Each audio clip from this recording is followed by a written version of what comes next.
F, and I, 29M, had been married for a year before I filed for divorce after discovering she was cheating on me with one of her coworkers. Interestingly, it was my in-laws that revealed the affair to me and advised me to file for divorce as soon as possible. Nicole is the sole child of her rich parents, who run a large pharmaceutical firm. Nicole and I met on a dating service around 3 years ago and hit it off on our first date. After 1 year of living together, I proposed, and we married shortly thereafter. Her parents, whom I'll call Frank and Leah, were always quite nice and seemed to like me. Nicole always joked that I was the son they never had, and it truly seemed that way. They treated me like family from the moment I met them.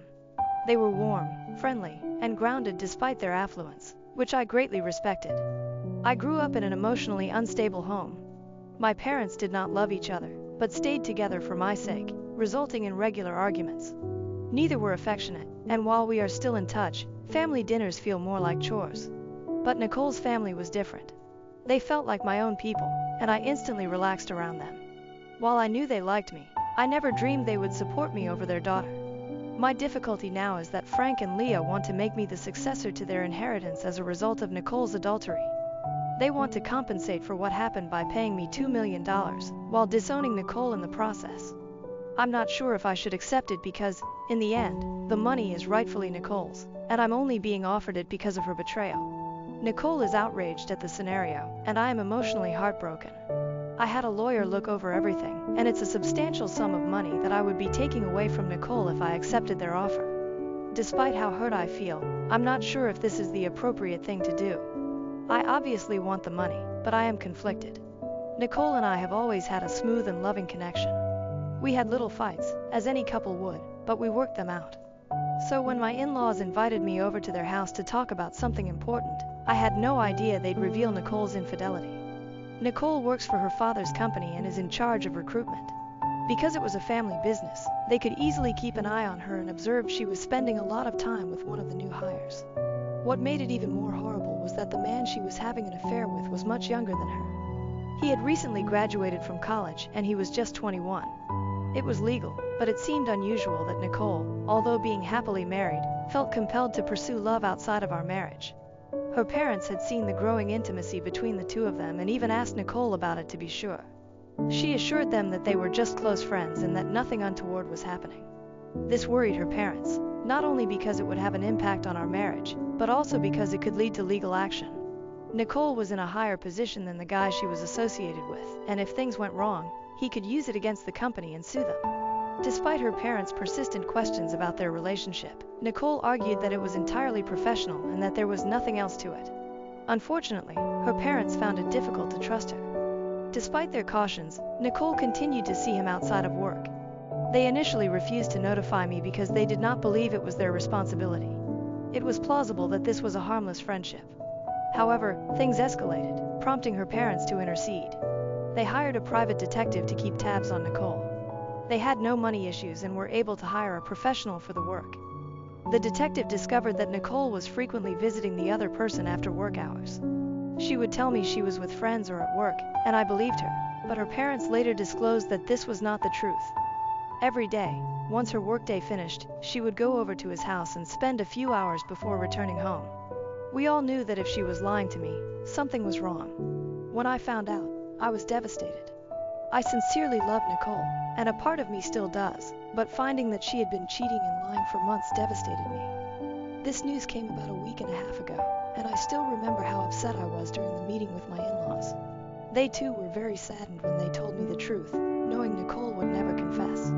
They believed it was best for them to come forward. Nicole had no notion her parents knew the truth. I was the first one they informed. I cried down in front of them, but they consoled me as if I were their own kid. They reassured me that it was not my fault and that they had seen how effectively I handled Nicole. This was completely her doing. She didn't appreciate the love she received from her parents and me and tossed it all away for someone she'd only known for a year. I stayed at their house that night because I couldn't bring myself to go home and confront Nicole. They kindly let me spend the night, and I cried the whole time. I was rattled up and unsure of what to do next. Logically, I understood the next step was to file for divorce, but my heart wasn't ready to give up on her just yet. The following morning, I decided to return home before Nicole went to work. I hadn't returned any of her calls or texts the night before, so she was astonished when I walked up just as she was ready to leave. I was plainly in horrible shape and she was concerned. I sat her down and asked her about the affair, as it was the most pressing issue on my mind. She hesitated and attempted to dispute it at first, but then I showed her the photos her parents had given me, shots showing her car parked outside her co-worker's house on the night she had told me she was working late. She tried to say they were just pals hanging around, but there was no reason for her to lie. Eventually, she was forced to reveal the truth. She had been cheating on me. I broke down as soon as she admitted. This time it was worse than previously since, when it was only her parents informing me, I still hoped it was a misunderstanding. Hearing that from Nicole herself shattered any denial I had. I was hysterical, and while I don't remember all I said, I do recall there was a lot of screaming and shouting. Nicole began to cry, confessing that she had been silly and lost sight of what was important since she had grown bored in our marriage. She stated that the affair meant little to her and that she never expected me to find out.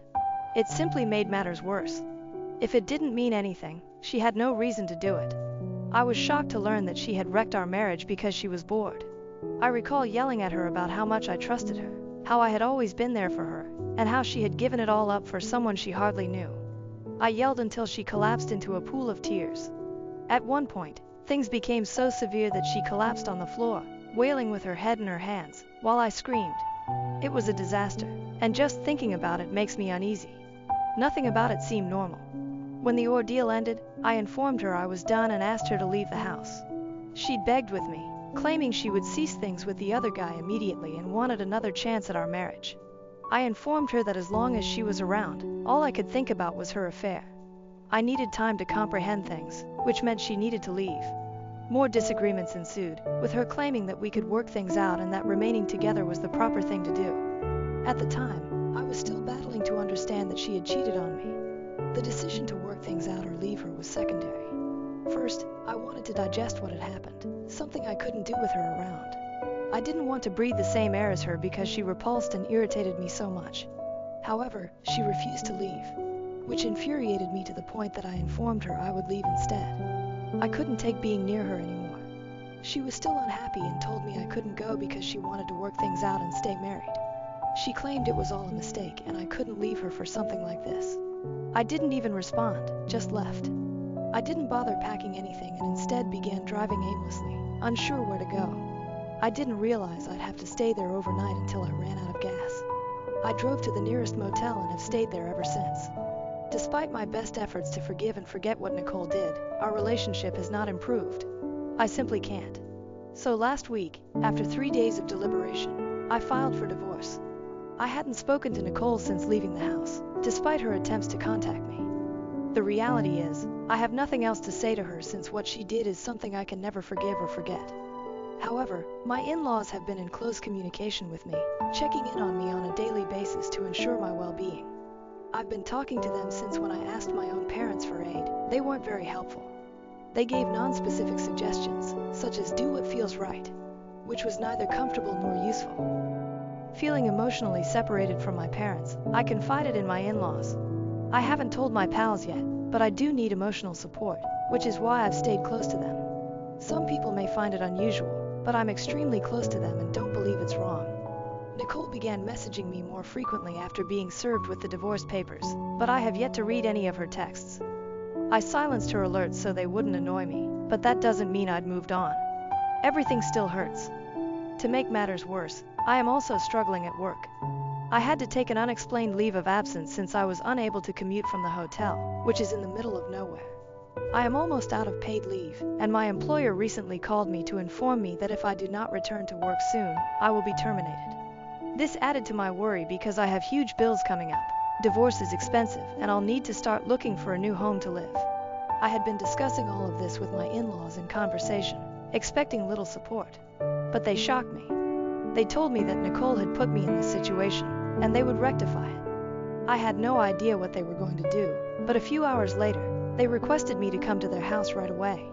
Nicole was present and they wanted us to sort things out, not necessarily about the divorce, but at least about who would reside in the house. They proposed Nicole stay with them, while I required the house to keep my work. I was hesitant to go because I did not want to confront Nicole, but my in-laws persuaded me, and I eventually accepted. When I arrived at their house, I was frightened to meet Nicole after such a long time, but I tried not to let it show. For the first several minutes, we avoided looking at each other. We didn't notice each other's existence until my in-laws began conversing.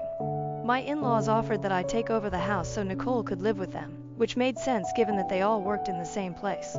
Losing the house would be a significant issue for me because it would mean losing my work without a solid place to live. Then, something unexpected occurred.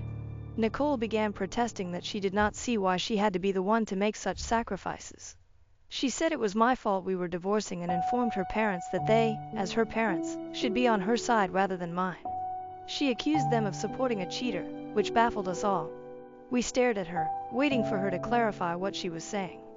Her tone was furious and full of conviction, and I began to believe she might have something to say that made sense. Unfortunately, she began spewing total rubbish, and I immediately knew she was just trying to make me look terrible in front of her parents so they wouldn't support me again. Nicole had no idea her parents had told me about the affair, so she probably assumed I had hired an investigator to collect those images myself. Nicole, completely oblivious of her parents' involvement, began fabricating a story, alleging that I was having an affair with a mutual friend. She stated she had noticed how cozy the two of us were whenever we hung together, and she even supplied manipulated images to make it appear as if I was romantically involved with my friend. Nicole stated that her own affair occurred because she was hurt after discovering my alleged adultery, and that she only went out with her co-worker as a form of revenge. She explained to her parents that now that everything was out in the open, she expected them to kick me out of the house and cut relations with me. She insisted that they discontinue their friendship with me because she was convinced I had duped them into thinking I was the victim. Nicole also accused me of planning the meeting with her parents in order to portray myself as innocent and place all of the responsibility on her. At that point, I knew Nicole had made a serious mistake. She had just dug herself a hole with her lies, hoping to expose me and regain her parents' support. Given the circumstances, that was an extremely poor decision. Sure enough, her mother began ranting at her almost immediately, claiming she couldn't believe Nicole believed they'd fall for her falsehoods and badly altered images. Nicole was visibly moved by her mother's reaction, as she had clearly not expected it. Her parents indicated that they had expected her to be honest after being caught, but she had instead become a lying cheater. They even apologized, claiming that they had failed to raise her correctly if she had become this person. Then came the big reveal. My in-laws revealed to Nicole that they had informed me about her affair and handed me the images. There was no point in lying anymore because everyone knew the truth. Nicole's expression at that moment was priceless. A massive battle erupted, which was unavoidable. Nicole felt betrayed and despised the fact that her parents had always treated me as if I were their own son while willing to sell off their own daughter for my sake. Her parents, understandably outraged, called her stupid for not realizing sooner that they were the ones who informed me about the affair. After all, they had asked her about it several times, asking if she had a relationship with her coworker, which she had continuously denied. Nicole said that it had crossed her mind that her parents might have notified me, but she disregarded the possibility, feeling that as her parents, they would show her loyalty regardless of what she did. The dispute lasted a bit before Nicole rushed out, claiming she didn't want to speak to any of us anymore. She stormed out, plainly agitated because she'd had enough of everyone. I felt sorry for her because I could imagine how difficult it must be not to have your own parents on your side. After things had settled down, my in-laws informed me that they had made up their minds. They intended to modify their will and make me the sole successor to their inheritance, believing Nicole did not deserve it and that I was a better choice.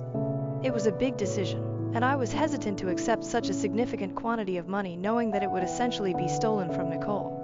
I told them I needed some time to think it over because it was a huge deal and I couldn't just agree without thinking about the repercussions. I wanted to make sure I was making the proper decision, so I requested time, and they obliged. They promised me that I would have plenty of time to make my decision. It's been a few days, and I'm still unclear whether it's the moral and ethical thing to do. While Nicole did break our marriage by infidelity, the amount I would inherit from her is significant, and I am not sure if it is fair. I've been thinking about it and am at a loss. That is why I am here. To determine whether it is okay for me to accept my cheating soon-to-be ex-wife's $2 million inheritance. Update 1. Thank you for your helpful feedback and support. I'm doing well emotionally, thanks to God. I've also talked to my friends about it, and they believe I should accept the money. After all, Nicole messed up, and if her parents want to make up by leaving me the money, I should let them. My buddies reminded me that Nicole not only cheated, But she also used false images to make it appear as if I was the one cheating. Her parents might have believed her if they hadn't already learned the truth. Nicole was ready to go to such efforts to avoid culpability, so I have no need to feel terrible about accepting the inheritance. I have made up my mind that I will not reject it. Nicole didn't care about my sentiments when she was out there destroying our marriage for a guy she barely knew. If she is going to be angry with anyone, it should be her parents, not me. Update 2. Today, I contacted my in-laws and informed them that I was willing to accept their offer. They were overjoyed and expressed gratitude for the opportunity to make things right following Nicole's actions. They informed me that Nicole had ceased contact with them and blocked them on all platforms following our argument at their place. She had also submitted her 2-week notice and quit her work, as had her affair partner. I was shocked. I knew Nicole enjoyed her profession, and I suspected her father was grooming her to take over when he retired. Now he must find someone else. Nicole is clearly eager to give up everything because she refuses to accept responsibility for her own acts. My father-in-law's voice seemed disappointed. Despite Nicole's mistakes, she remains their daughter and only child. It fascinated me that my in-laws emphasized doing the right thing over catering to their daughter's desires, which very few parents would do. I attempted to console them, but words weren't enough, so I decided to go see them tomorrow and spend some time with them. I know they must be lonely and hurt. Update 3. I've been staying in a motel for a few weeks now, after leaving my residence. Unfortunately, I was dismissed from my work, but the good news is that my father-in-law spoke with a friend and found me a far better job at his buddy's company. So I guess it's all okay in the end. The divorce proceedings have begun, and Nicole and I are pretty tense whenever we meet with the mediator. It's difficult for me to ignore her, but I need to. Nicole has already started dating and moved in with the other guy, which I know for a fact. I'm not shocked, but I am rather disappointed. I expected her to take longer to move on from me given how long we had been together. But it plainly didn't mean much to her, and I'm now trying to make sure it doesn't mean anything to me either. However, things with my in-laws are going well. We no longer speak to Nicole, nor does she speak to us. We try not to bring her up because it's a delicate subject for all of us. It's sad, but at least we're a family now. My in-laws haven't amended their will yet, but they intend to do so when the divorce is finalized, and they'll make sure Nicole isn't aware until after they're gone. We try to meet up frequently because we know we're all going through the same thing and can help each other. I hope it improves over time, and maybe someday it will. Family betrayed me in court for my son's custody. Now they beg for help after my ex turned on them. I secretly recorded their confession. Hello, so this is going to be a little long because I need to include a lot of context for it to make sense. I, 33F, got divorced a few months ago, but it had been planned for over a year. I met my ex-husband James through friends when I was 25, and after 2 years of dating, we decided to live together and marry. His family was quite conservative and traditional, and they did not approve of live-in relationships, so we had to marry if we wanted to be together. I genuinely liked James, so I didn't mind marrying him. My parents supported our decision, so we married. Within a year of living together, I discovered that I was pregnant, and we were ecstatic. It seemed like our family was finally coming together and everything was falling into place. Unfortunately, after I revealed my pregnancy, my in-laws began pressing me to quit my career and focus on being a mother. It didn't help that my job was not very generous about maternity leave, and because I hadn't been there long, my leave would be especially brief. So at the time, I considered the advantages and cons and decided to leave my work. I didn't make this decision alone. James and his parents were convincing me it would be the greatest decision in the long term, so I just had to do it. James appeared assured and promised to take care of the family. I didn't have to worry about money. He'd bring enough home, and my sole attention would be on raising our child. My parents and older brother both agreed it was best if I stopped my job and stayed at home, like my mother had done. She elected not to return to work because family was her top concern.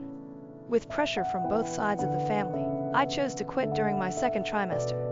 Everything appeared to be in order, and I had complete faith in my husband to not let me down, so I quit my booming career to become a stay-at-home parent.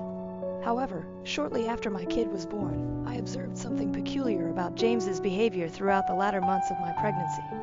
I couldn't put my finger on it, but his vibe felt odd. Sure, he seemed joyful when our baby was born, and I expected things to return to normal, but unfortunately, they worsened. He got angry around me, and if I tried to speak with him, he snapped. He only seemed genuinely happy when he was playing with our son. Aside from that, It seemed like he was constantly annoyed to be at home with me. He started working longer hours, and even on weekends, he made excuses not to spend time with me. I didn't understand what was wrong, but I kept trying to make our marriage work. Unlike him, I still loved him and refused to give up on us. This pattern persisted for around 2 years following my son's birth. James stayed at work longer than required, and even when he came home, he wasn't truly with me. I couldn't really complain since whenever I tried to talk to him, he said he was too exhausted from work. And it was not an easy chore for him to be the sole breadwinner for the household, which was really disrespectful to me because I was perfectly capable of earning money for myself. But I had to rely on him since he promised to make things easy for me. I even asked him a few times if he would rather that I return to work so that we could split the bills and he didn't have to face all of the pressure.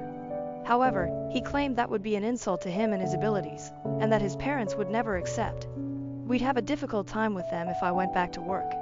So I stayed at home and raised my son, which was the only thing that made me happy because James had changed. He was no longer the man I'd married. About a year ago, I discovered that James had an affair with one of his co-workers.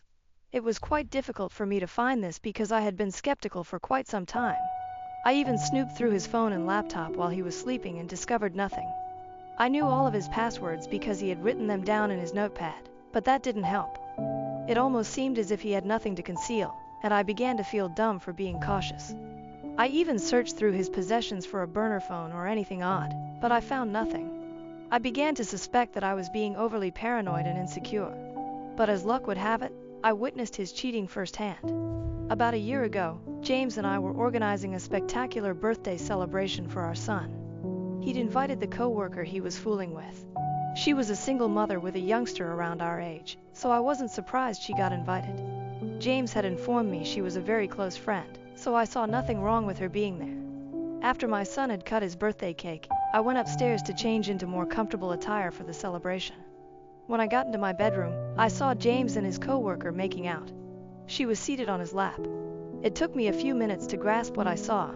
First and foremost, it was in my bedroom, which exacerbated the situation. Second, they did not even pause when they heard the door open. I had to walk up to them before they noticed I was there. I'm quite sure they felt it was great to make out in my bedroom, at home, just for the thrill of it. But they obviously did not anticipate me to have a complete breakdown. I'm not proud of it, but discovering that what I'd believed for so long was true sparked something inside me. I grabbed the co-worker's hair and began dragging her out of the room. According to what I was later told, James is physically stronger than me, but he was unable to stop me. I can't recall much of it since I had a rage blackout. I carried her downstairs, James following behind me, and tossed her in the center of the room when everyone was still present. I don't recall much of what I said, but I supposedly called her various disparaging names and informed everyone what she and James were up to in my bedroom. I didn't care if my kid or his pals were present. Looking back, that was really uncomfortable and inappropriate, but I didn't consider it at the time. I screamed at the top of my lungs. My parents, brother, and in-laws were all present. My father eventually calmed me down and returned me to my room. Once inside, I completely broke down and sobbed uncontrollably. But rather than staying with me to console me, my father locked me in my room and returned downstairs. I should have known then that my parents did not genuinely care about me. I knew they were more concerned with appearances than reality, but this was absurd. Nobody came to check on me over the following several hours. Even after I calmed down, I had no idea what was happening outside. I didn't have my phone, so I couldn't reach anyone. It wasn't until after midnight that my brother unlocked the door and allowed me out. He didn't even inquire how I was. They probably would have kept me in the room longer if I hadn't started banging on the door like a crazy lady. When I got out, I asked my brother what had transpired since I was locked in. He informed me that practically everyone had fled following my collapse. He also told me James had departed with his parents and our children.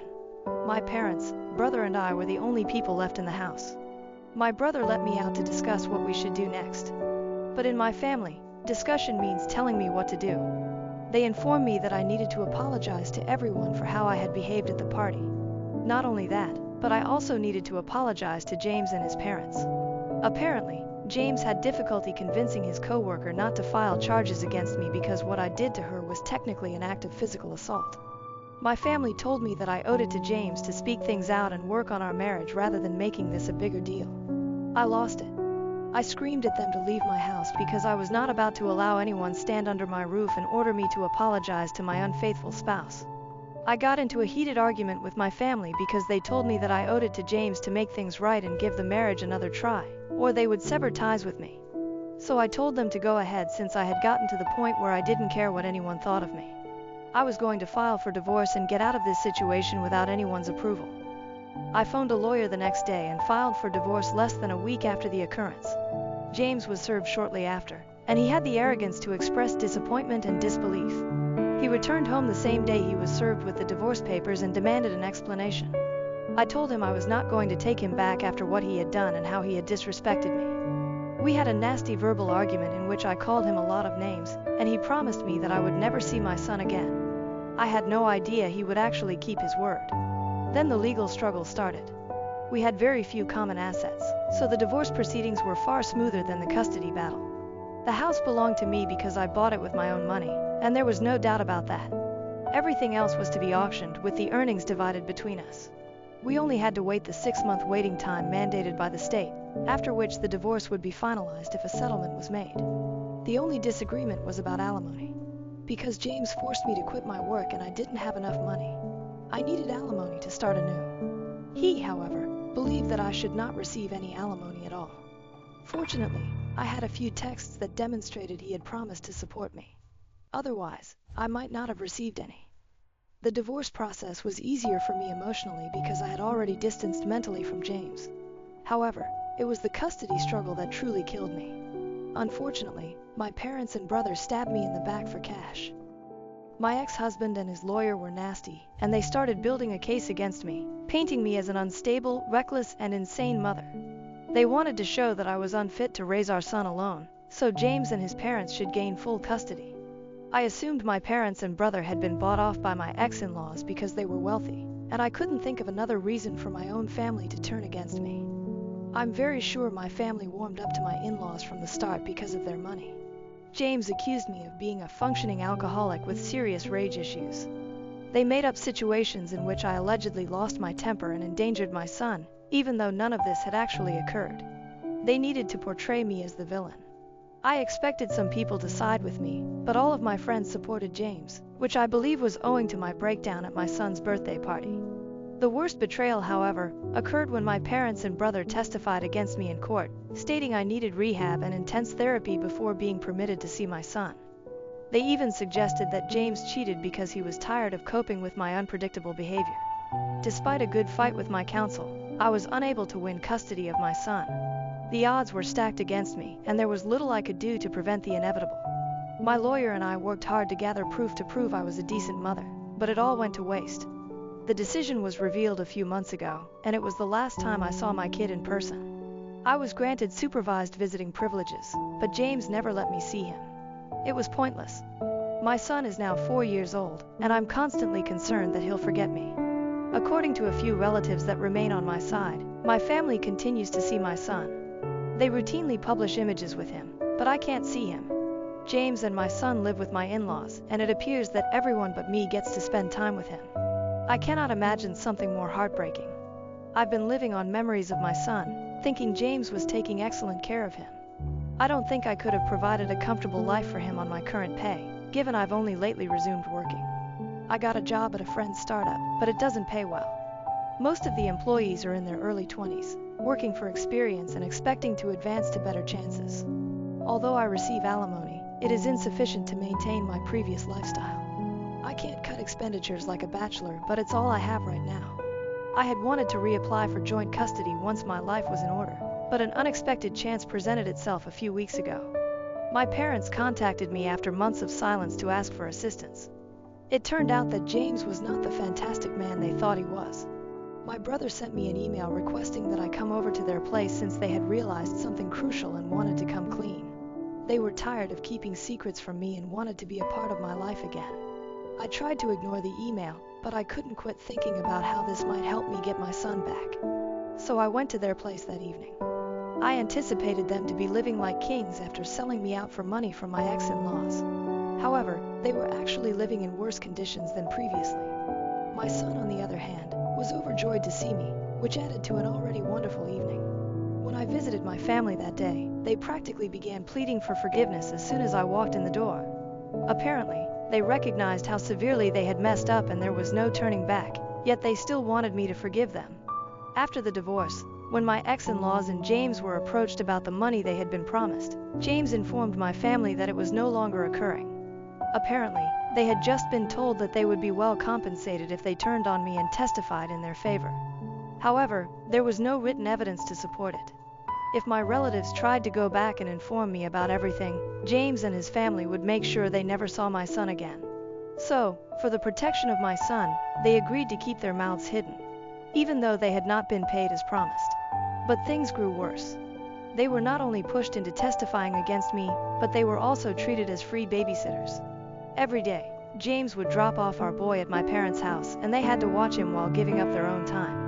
It was really inconvenient because both my father and brother had jobs to attend to, and my mother couldn't handle all of the housework and caring for her grandchild on her own because she was getting older. So either my father or brother would have to work from home every day, which was growing increasingly tough for them, which is why they approached me to finally put an end to it. Apparently, they wanted to make a deal with me.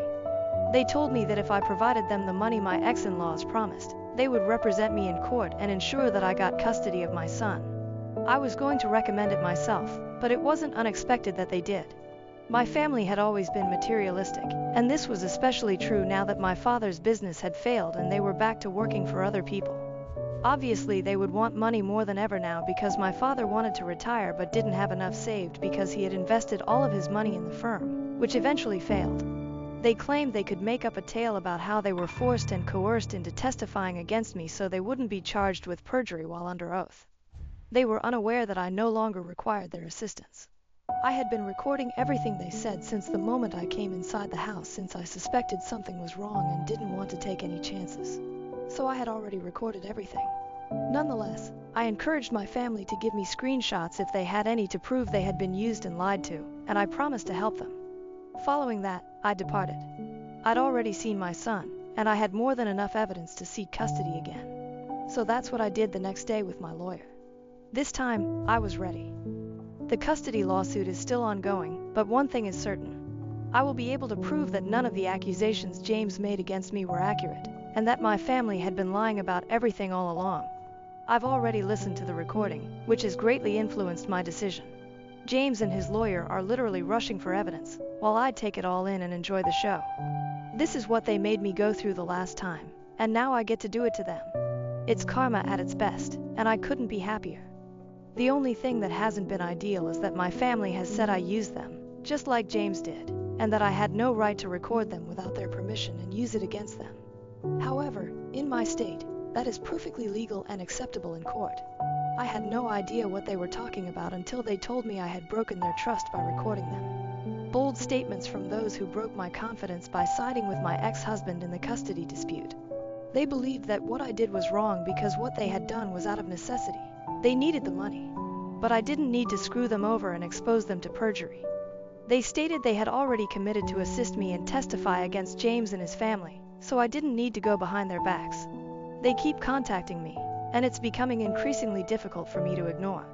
So am I a jerk for going over my family's back and putting them in danger of being charged with perjury? Update 1. Hello everyone. The custody dispute is still ongoing, and James and his lawyer are working tirelessly to show that they have been speaking the truth. Of course, they might be charged, and since it is a criminal, they could face jail time. But it is not my business right now, and it should not have been at any time. I'm not sure why I was worried about my parents when they obviously weren't concerned about me when it was my turn. So it's basically tit for tat right now. The comments section made me realize how entitled my parents were. Anyway, I've terminated connections with them. They can all go wherever they choose. I want my son to be okay and with me. I've waited long enough for this, and I'm not going to allow my family's victimization of themselves to stop me. If they can sell me out for money, I don't think I need to be loyal to them. I am done now. Update 2. So the good news is that I've finally gotten custody of my son. I don't think I've ever been this happy in my life. The second good news is that my in-laws, James and my family, have been charged with perjury and they may face jail time. I'm sure they're regretting everything now, but I don't care since I got what I wanted. My son back, which was all I ever asked for. According to what I know, James is still attempting to fight it and avoid jail, but I don't think it will work. I've already applied for a restraining order against all of them because I've been receiving extremely frightening text messages, and I'm certain it's from these folks. Nobody else would want to hurt me, unless it was them. Things have been really busy and crazy over the last several weeks, but I'm finally learning to slow down. I badly want to spend more time with my son, therefore I chose to shorten my working hours. I've also considered selling my property and moving to a smaller apartment to save more money. I still have a lot of work to do. Repairing my relationship with my son will not be an easy process. Even though he is glad to be with me, he continues to inquire about his father and grandparents, and I am at a loss for words. He's told me a few things about them, such as how he spent the majority of his time with his grandparents and how his father and my in-laws were only available for a portion of the day. When I ask him how it was living with his grandparents, he makes a face and says it wasn't very good since everyone was continuously fighting. I completely get that. It sounds like they treated him poorly because they refused to accept responsibility. I can't comprehend why they'd treat a youngster that way, but I wouldn't put it past them. They are undoubtedly capable of making even a young child feel horrible about himself. But I don't have to worry about it anymore because he's with me. Update 3. Hello everyone. I can't believe I've returned here after nearly 5 years. My life is so different right now that it feels unreal. 5 years is a long time, and a lot has changed, the first being my son's age. We have a wonderful connection right now, and after many therapy sessions, he and I have finally become the mother and son we should have been from the start. He's growing into a wonderful man, and I'm confident he'll be nothing like his father. I simply know it in my heart. He's 9 years old and already a wonderful gentleman. I'm parenting him on my own, and I have full custody because James gave up and moved to Europe after getting out of jail. I cannot say I am surprised. He left with his co-worker, who he had been cheating on me with, and they are now married. I guess he merely replaced his biological son with another child. It's terrifying, but that's the type of person he is. My parents and my brother were released from jail after 6 months of good behavior. We haven't communicated, and they didn't try to contact me when they were freed, which I appreciate because I doubt I would have had much to say to them anyway. I have no news regarding my in-laws. I haven't heard from them in years, and that's for the best. I believe I am living a life now. God has blessed me with a solid job and a consistent salary. I'm still working at the company I started with, my friend's business, and it's doing pretty well. So life worked out beautifully for me and my son, and it was more than I could have hoped for. I am very appreciative of everything. I couldn't give them grandchildren, so my parents convinced my husband to leave me. They were shocked when I had a baby girl 3 years later. So, I, 30F, recently ran into my parents and ex-husband Scott, 33M, and I'm not sure how I feel about the encounter. For reference, my parents and I have not spoken in almost 3 years, and neither has my ex-husband. We split 3 years ago and have not communicated since then. In fact, I've done all in my power to avoid seeing them again because they devastated my life and mental health while I was still with them, to the point that I felt like I didn't deserve to exist. After my divorce, I went to the suburbs and sought to create a different life for myself, away from everyone and everything associated with my past. So running into them recently was a great surprise for me, and I said some things to them that I'm not sure were the best move for me. My parents had always desired a boy. It's not that they mistreated me growing up, but it was clear to me that they would have treated me differently if I had been a boy. My mother had even mentioned it on multiple occasions, and I had tried my hardest to be the son they never had, but I was unable to achieve. After graduating from college and moving out, I tried to stay in touch with my parents because, no matter what, they were still my family and the only family I had. I wasn't really close to my grandparents, and I didn't have any uncles or aunts who would look after me. So I accepted my fate. No matter how much they pushed me away, they were still my sole family, and even if they did not appear to be interested in staying in touch with me, I attempted to retain contact. When I was about 23 years old, I began dating Scott. We met at a concert and had an instant connection. After 6 months of dating, I introduced him to my parents, and they began to make more of an attempt to communicate with me. They would call me more frequently, inquire about my relationship, and generally show more interest in my life.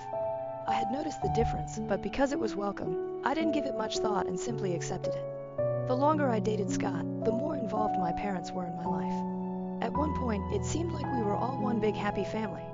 I was overjoyed since it was everything I had ever desired, so I didn't question it, even though I should have. After a little more than 2 years of dating, we became engaged and married after 3 years together. After we married, Things were going well for a time, and I was enjoying my life as a newlywed. However, 6 months after my wedding, my parents began hinting that they wanted a grandchild. I was only 26 at the time, and I wasn't quite prepared. I wanted to wait a few more years before trying for a kid, but at their suggestion, I spoke with Scott, who was all for the notion of establishing a family. Because of his eagerness, we decided to begin trying for a baby immediately after our wedding. We tried for a long time, but after several months, we were still unable to conceive. We began to suspect that anything was wrong and opted to be tested. Unfortunately, I found out that I was infertile. It was a great shock for both of us, but my parents were even more disappointed, and they didn't even try to hide it. My father went away instead of comforting me when we told both of our parents. We decided to stop trying for a while, and Scott and I spoke about attempting other methods, such as IVF. However, this would be extremely costly, and success on our first effort was not certain. So we had to postpone our plans to raise a family until we had saved enough money to cover multiple rounds of IVF. We were satisfied with that, despite our initial disappointment. However, my parents were really dissatisfied. They stopped visiting and talking to me, and no matter how much I tried to explain that this wasn't all my fault, they weren't ready to listen. After a few weeks, I was so disappointed by their actions that I called them and vented. I told them they had been treating me unfairly since I couldn't give them a grandchild right now, which made me wonder if they were really capable of being decent grandparents when I did have a child. I informed them that they had always treated me cruelly because I was not a boy, and I saw how differently they treated my spouse.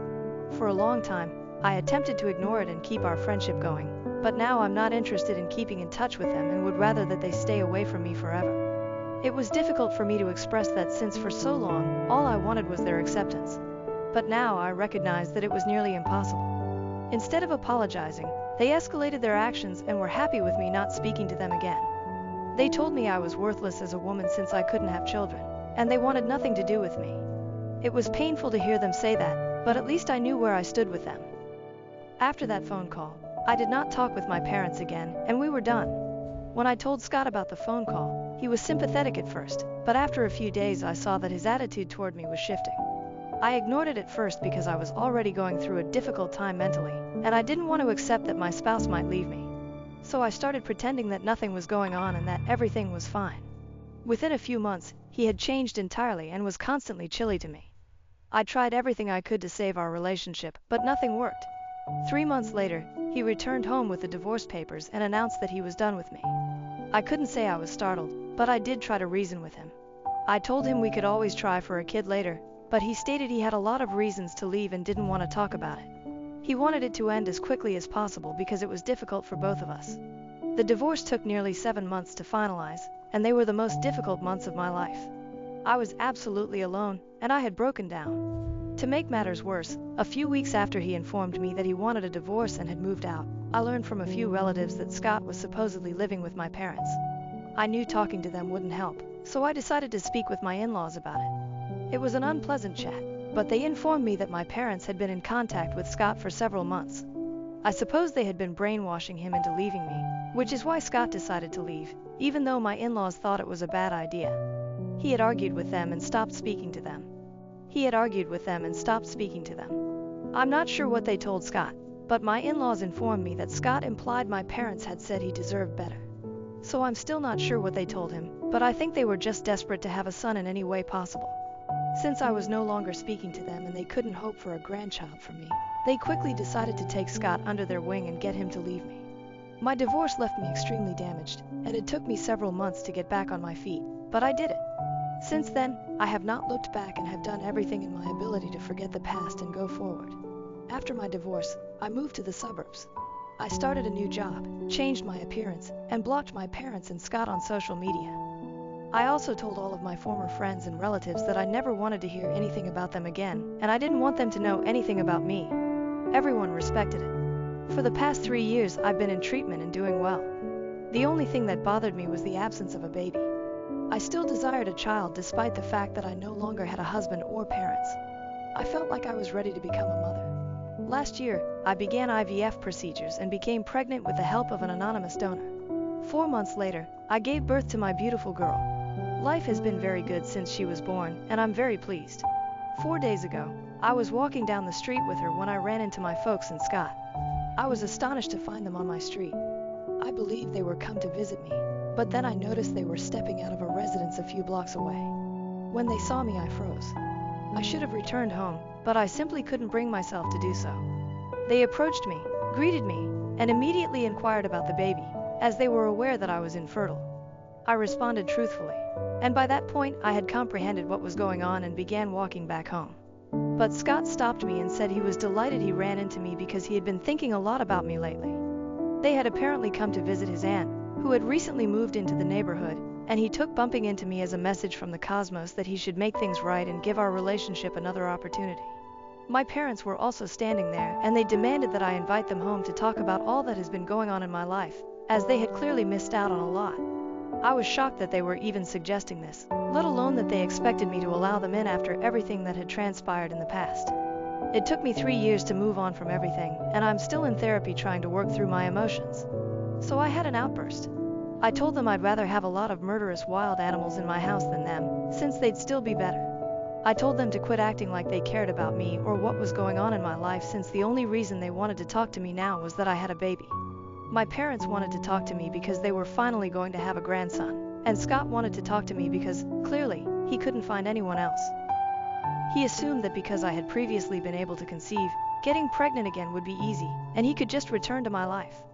It was sickening that they only regarded me as a supply of babies, not a human person with real emotions. They had all abandoned me when I most needed their emotional support. Even though I had expected this from my parents, who had made it plain throughout my upbringing that they would have chosen a boy, it was nonetheless shocking. They believed that a woman's worth was determined by her ability to be a mother. The big surprise, though, was Scott. He had spent so many years with me and soothed me, but he had still gone along with whatever my parents suggested for some strange reason and abandoned me when I was at my lowest point. I hadn't forgotten anything they'd said to me, so I just repeated everything back to them. Since I was worthless as a woman and Scott deserved better, perhaps they should leave me alone now. I've always been a quiet and shy person, but when they confronted me on the street that day, I yelled at them from the top of my lungs. It was the culmination of 3 years' worth of rage, so it was quite unpleasant. After I finished ranting at them, I dashed back to my house and closed the door as quickly as possible. I was feeling quite bad after that, so I opted not to go to work for a few days and have stayed at home with my baby ever since. Since then, my interactions with my parents and Scott have played over and over in my mind. I honestly had no idea what I was going to do about it until last evening, when I got a call from an unknown number. I'm not sure why, but I decided to answer the phone yesterday. Normally, I don't answer calls from unknown numbers. It was Scott on the other phone, and I could hear my folks whispering in the background. I'm very sure they weren't attempting to be quiet. They just wanted me to know they were there. Anyway, I tried not to be too impacted by it. I just informed him that I did not want him to phone me again because otherwise, I would have to take preventive measures against him, which I did not want to do. I reminded him that the same thing applied to my parents. I didn't want anything to do with them, and the only reason I answered the phone was to inform them that I was done. I had finished 3 years ago and was still clinging to it. But Scott told me to hear him out, and I couldn't bring myself to hang up, so I let him speak. He admitted to me that he, like my parents, had made mistakes, but it was out of disappointment. He mentioned that both my parents and he were looking forward to beginning a family, having a baby, and so on. They struggled to accept the fact that I was infertile and hesitant to do IVF until we had saved enough money. They hadn't handled it well, but they wanted another chance to prove they were worthy of being in my life. After a few seconds, I informed him I didn't want any of the rubbish they were selling me. They wouldn't have cared about me if they hadn't seen me carrying a kid that day, and that was the bottom line. That was the truth, and I was sick of them pretending otherwise. I was about to hang up when my parents spoke out from the background, saying that this was exactly the type of behavior that had caused them to cut me off in the first place. Apparently, they thought I was selfish and just concerned with myself when I discovered I was infertile. They said that instead of giving everyone their space, I constantly forced my presence on them and tried to get them to comfort me and pay attention to me, despite the fact that they were dealing with the news themselves. That, they explained, was why everyone had pushed me away, leaving me with no one to turn to. I didn't continue the conversation after that. I simply hung up. I know they were just attempting to dupe me, but I can't help but question myself now. So for my own peace of mind, I need to ask, am I to blame since I sought reassurance after learning that I was infertile? Edit. First and foremost, many people questioned why my parents had not tried for another child after I was born, especially because they desired a boy so much. My mother experienced a lot of issues with her first pregnancy, so the doctors advised her to wait a few years before trying again. But even when my mother had me, she was in her mid-30s. Waiting a few more years would have put my mother in her late 30s, making the pregnancy considerably riskier. My mother had a tough time conceiving me, just as I had battled and eventually discovered I was infertile. The only difference was that while she was struggling, her mother-in-law was rude to her. But this time, it was my own mother who couldn't stop thinking about how I felt. Anyway, that was the reason they couldn't have another kid and were left with only me, a girl. I'm not sure what kind of relationship Scott had with his parents, but from what I saw, they seemed to get along nicely. As of now, I'm not sure if they've been able to reconcile following their recent fallout, because I haven't contacted his parents and, obviously, haven't spoken with Scott about it. Scott is an only kid, so he didn't face any competition. When I visited his parents, I could tell they loved him and had treated him well since boyhood. So I'm not sure why he became so attached to my parents. At least with my parents, I knew they wanted a son, which explains why they started treating Scott that way. But with Scott, I'm not sure what went wrong. I've spent the last 3 years trying to forget about everything, so I hadn't given it any attention or questioned it. But now that you've brought it up, I feel compelled to speak with my ex-in-laws to get to the bottom of it, if only for my own curiosity. Anyway, I hope this answers any questions. Update 1. I decided to speak with my ex-in-laws to find out why Scott has been acting the way he has. To be honest, I couldn't think of a single reason why he needed to go visit his aunt with my parents. It was simply bizarre. I already knew it wasn't my fault. They had deserted me when I needed them because they are bad people, and I knew they were only attempting to gaslight me. I just wanted reassurance and didn't want to bother my friends with it because it was too personal, so I shared it here. So, thank you to everyone who informed me that I wasn't the terrible guy here. It was weird reaching out to them after 3 years of no communication, especially because the last time I spoke with them was around the time of the divorce. Fortunately, they were pleased to hear from me. After some small conversation, I came right to the issue and inquired why Scott was so close to my parents, and if they had contacted him. They told me that a few months after their last battle, they had reconciled with Scott and were now in contact with him. However, he had kept in touch with my parents. They clarified that Scott was adored as a youngster, so he wasn't attempting to replace his parents with mine. However, my parents had been suspicious since the start of our relationship. Even when we were dating, they attempted to persuade him to join them. Scott had informed his parents that my parents would periodically invite him to supper, even when I was busy, and that he would accompany them alone. He thought this was something to brag about because he believed he had impressed my parents simply by being himself, which was partially correct. Being a guy was enough to impress them. They had already spent a lot of one-on-one time together without my knowledge, and Scott had begun to look up to them as parental figures, despite the fact that he had his own parents who he respected. It was very complicated. On top of that, my parents were continually showering him with expensive presents and writing him checks. That was the money Scott offered to use for IVF while we were together, but I assumed he was joking because we didn't have that much money. I never wanted him to do anything dirty for money, and he didn't want to tell me that he had gotten a large sum of money from my parents since it would have forced him to reveal the nature of his relationship with them. Even after that, I declined to go with IVF because I did not believe he had the funds and I wanted to save. My parents used that to persuade him to oppose me, claiming he deserved better, someone who believed in him. Within a few months, they were able to brainwash him, and he eventually left me. My ex-in-laws apologized to me, but said that while they disagreed with Scott's relationship with my parents, he was their only son, and they couldn't cut him off either. I don't blame them, they owe me nothing, and they were only being helpful by speaking the truth. Now that I know the reality, I see no need to entertain any of them if they contact me. They're all horrible people that don't deserve my attention. Update 2. I finally decided to return to work after nearly 2 weeks off. Fortunately, I have plenty of maternity time left because I did not take the entire 6 months off in one go, and my company's policy is flexible. While I was at work, just my daughter and her babysitter remained at home. I trust the nanny totally because she has excellent recommendations and I know her personally. She's an excellent woman. She called me about halfway through the workday. She quickly informed me that she had moved my kid to her own home since she was unsure whether staying at my place was safe given my ex-husband's conduct.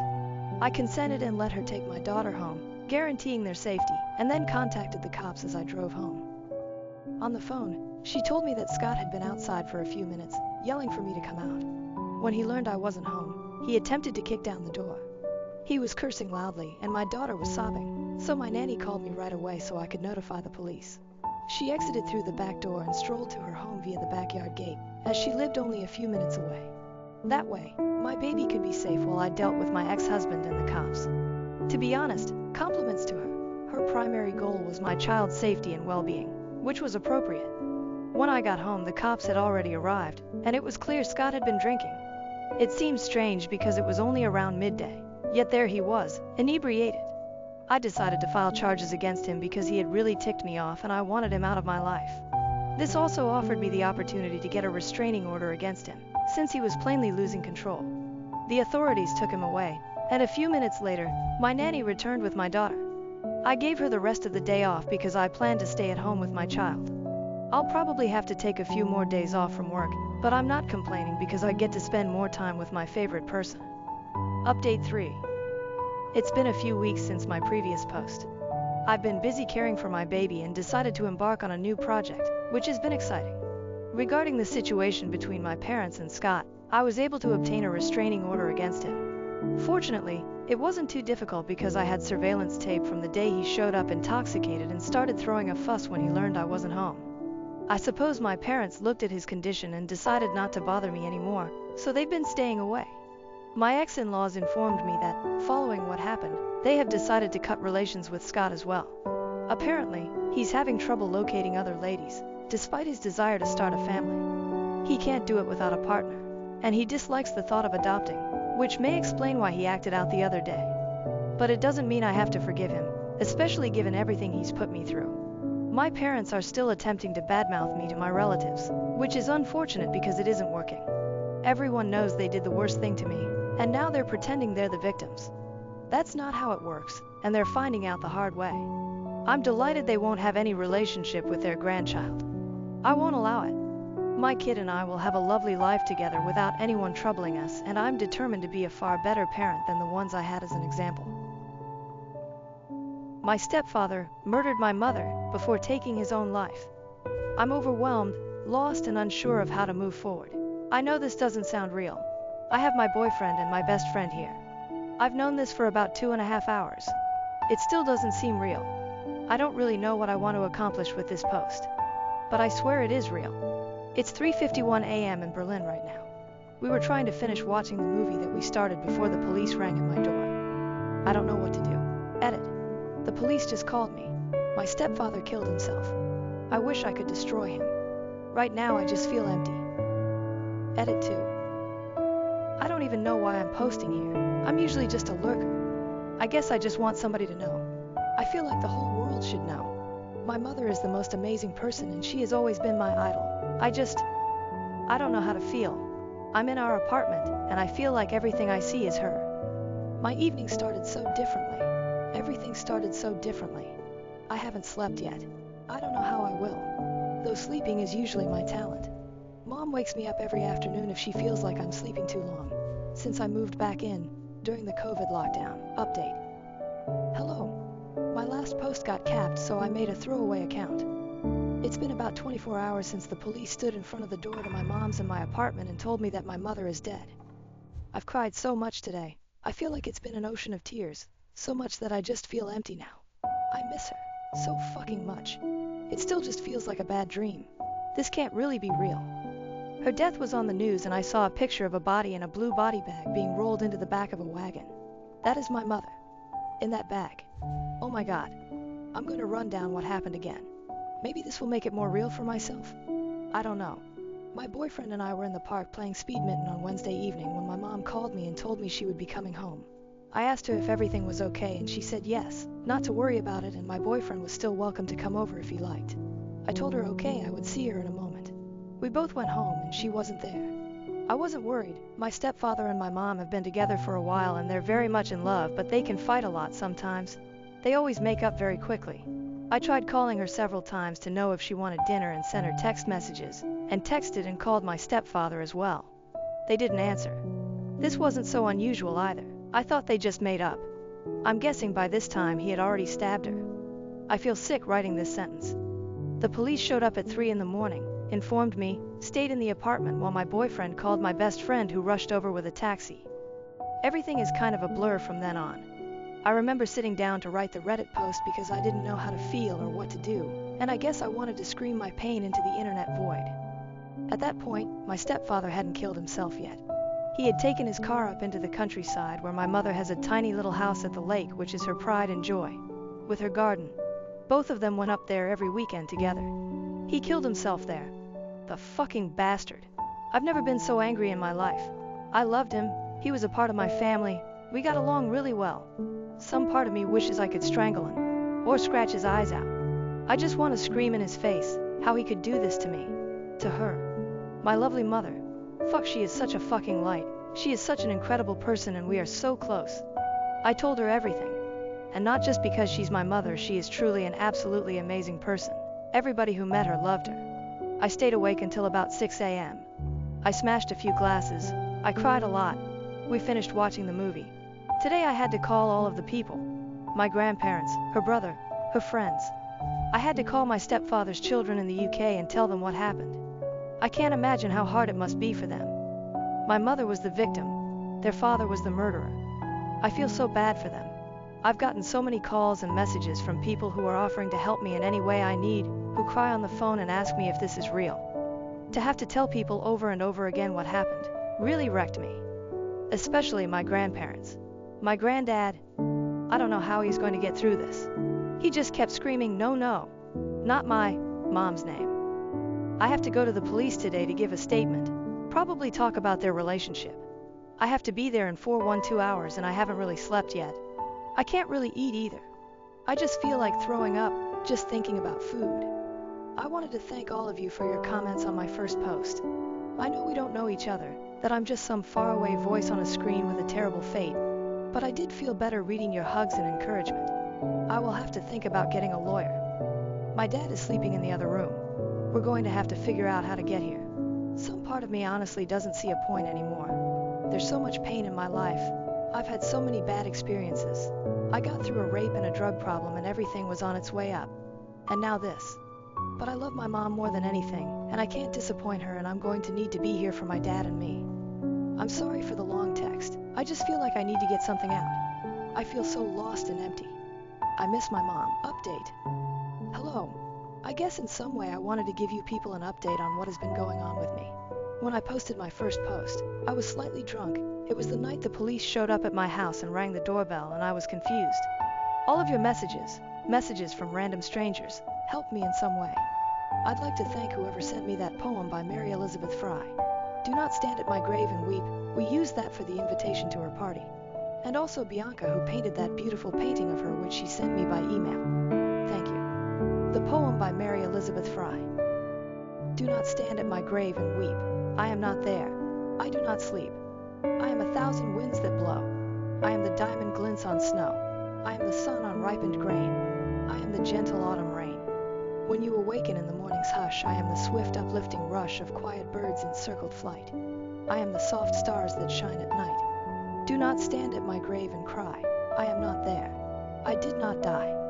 Also, fair warning, this might be quite a long post. This might trigger someone, and I've been writing this post over several days as more information keeps trickling in, and the picture of that night is becoming clearer and clearer. I think I'm also mainly writing this for myself.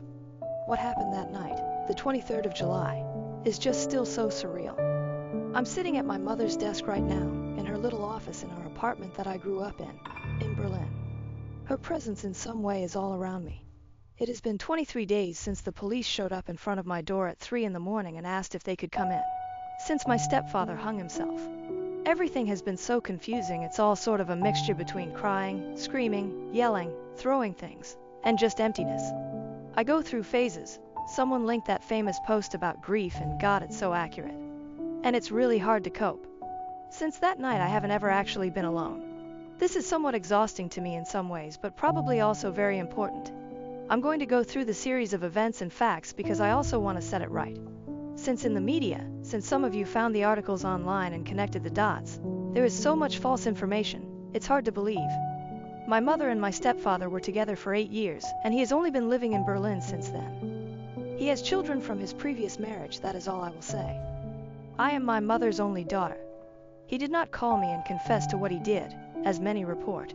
But he called some vaguely mutual friend who he walks his dog with sometimes. This was sometime after 11 p.m. At this point he was already up at the summer house. It takes about 1 hour and 45 minutes to get up there.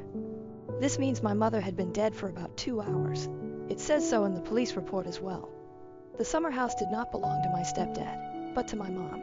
She poured all of the little money she had and renovated it by hand. It does not in any way belong to him.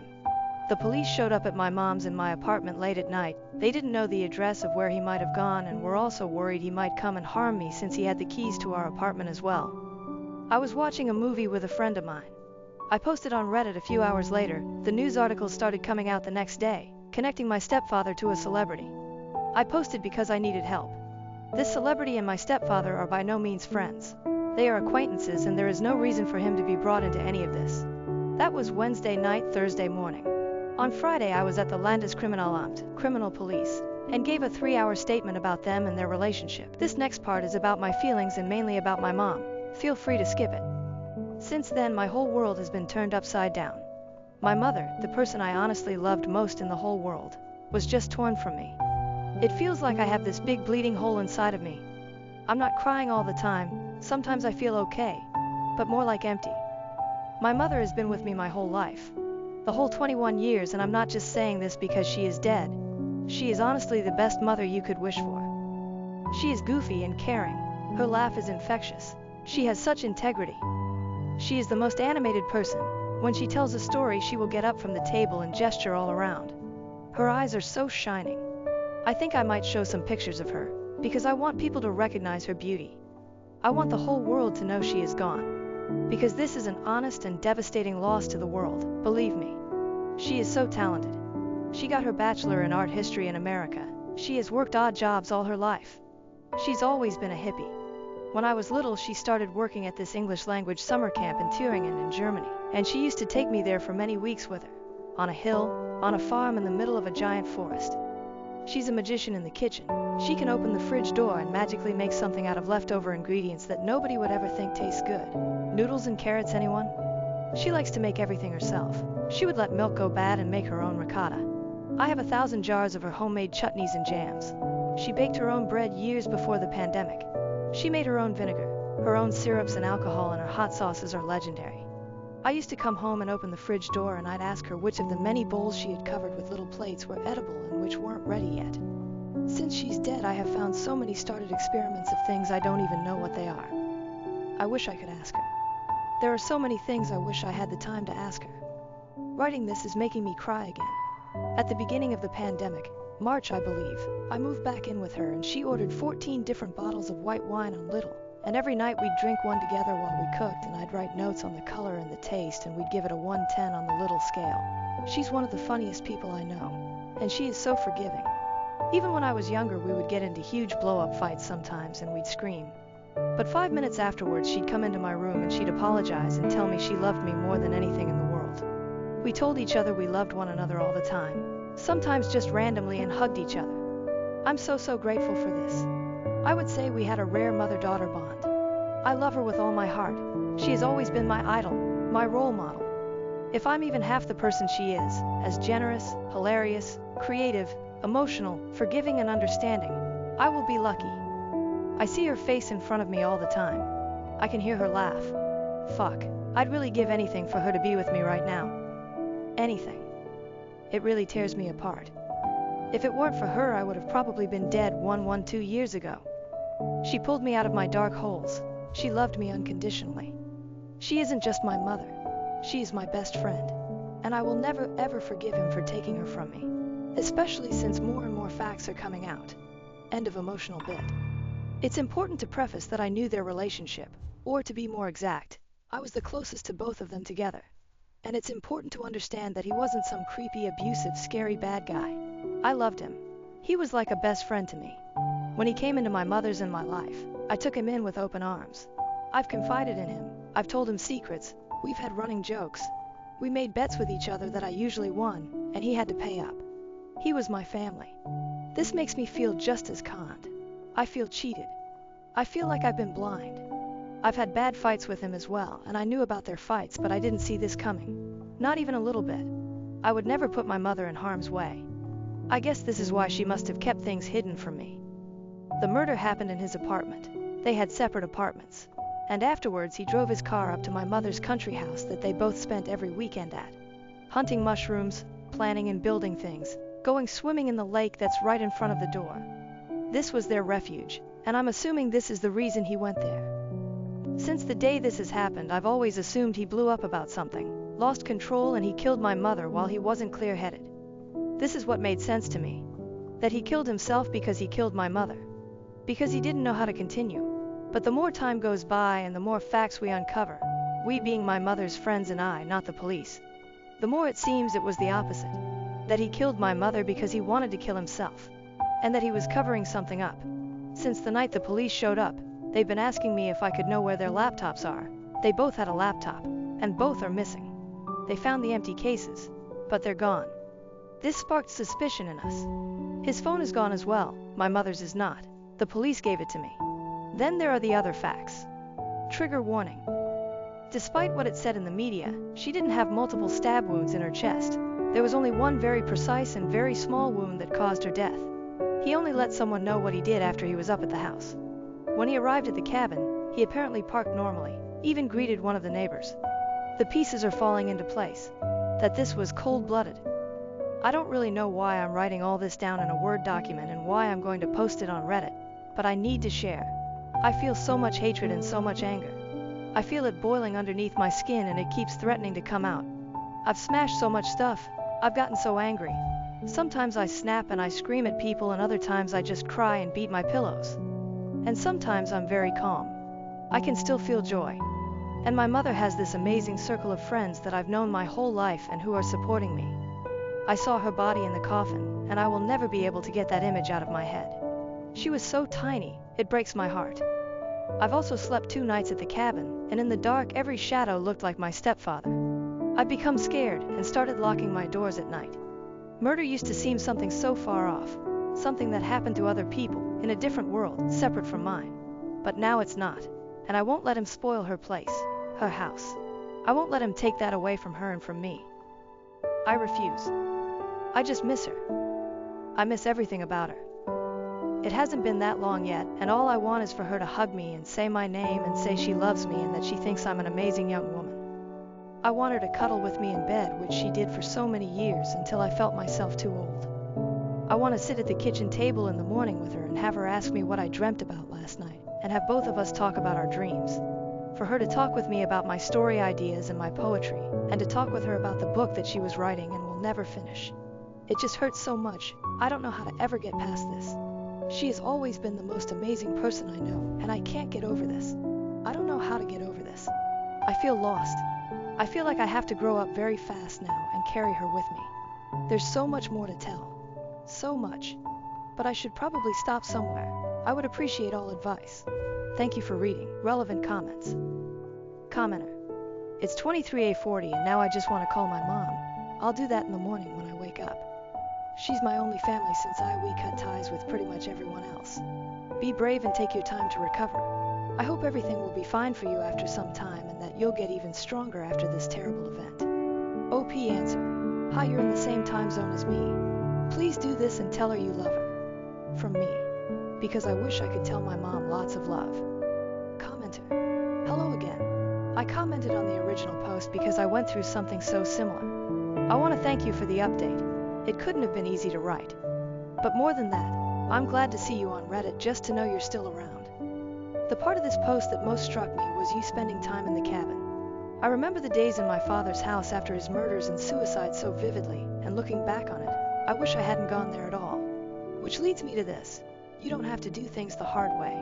You don't have to make things harder on yourself. When grief as raw and shocking as what you've experienced takes over, we sometimes want to swim in it, because at least feeling something is better than remaining numb, feeling hollow. But I want to lovingly and gently encourage you to make sure you're taking care of yourself. I also want to reiterate how useful a trauma-informed therapist can be. I was dead set against therapy after my father's crimes happened. I thought I could handle everything on my own. After all, I'd always been the strong one. I waited a year to find a counselor, and if I could change a single thing I did, it would be that I'd have sought out help sooner. I didn't really know how to ask for help at the time. It took me years to learn how, but it would have been immeasurably useful to have someone help me through all of that. Like you, I was in my 20s when my father killed his girlfriend, her daughter, then himself. That was 16 years ago. There is a life on the other side of all of this trauma and heartbreak, I promise. And the book I just finished writing about was finally handed in on the last day of July. Maybe someday it can help you, and others. I have thought of you many times since your first post. My offer to reach out at any time stands. Any time. Edited to add. Quite a few people asked about the book in this thread and via DM. It's with my agent now, so at earliest it would be out in a year. Books take forever. The title is We Run to Crush the Grass. Thank you for the interest, but please focus on OP. She needs the love and kindness of strangers. OP answer. You especially. You have helped me so much, Lisa. Thank you so much. You've been such a light in these dark times, advising me, listening to me, checking up on me since my first post, and listening to me complaining about my family. You're such an amazing person, and communicating with you has helped me so immensely. I send you so much love, and I will continue being in contact with you. I can't wait for your book. Comment. You must have inherited your mother's writing talent because your story about her was so beautifully told. I agree with the others who gently suggest you speak with a therapist trained to deal with trauma.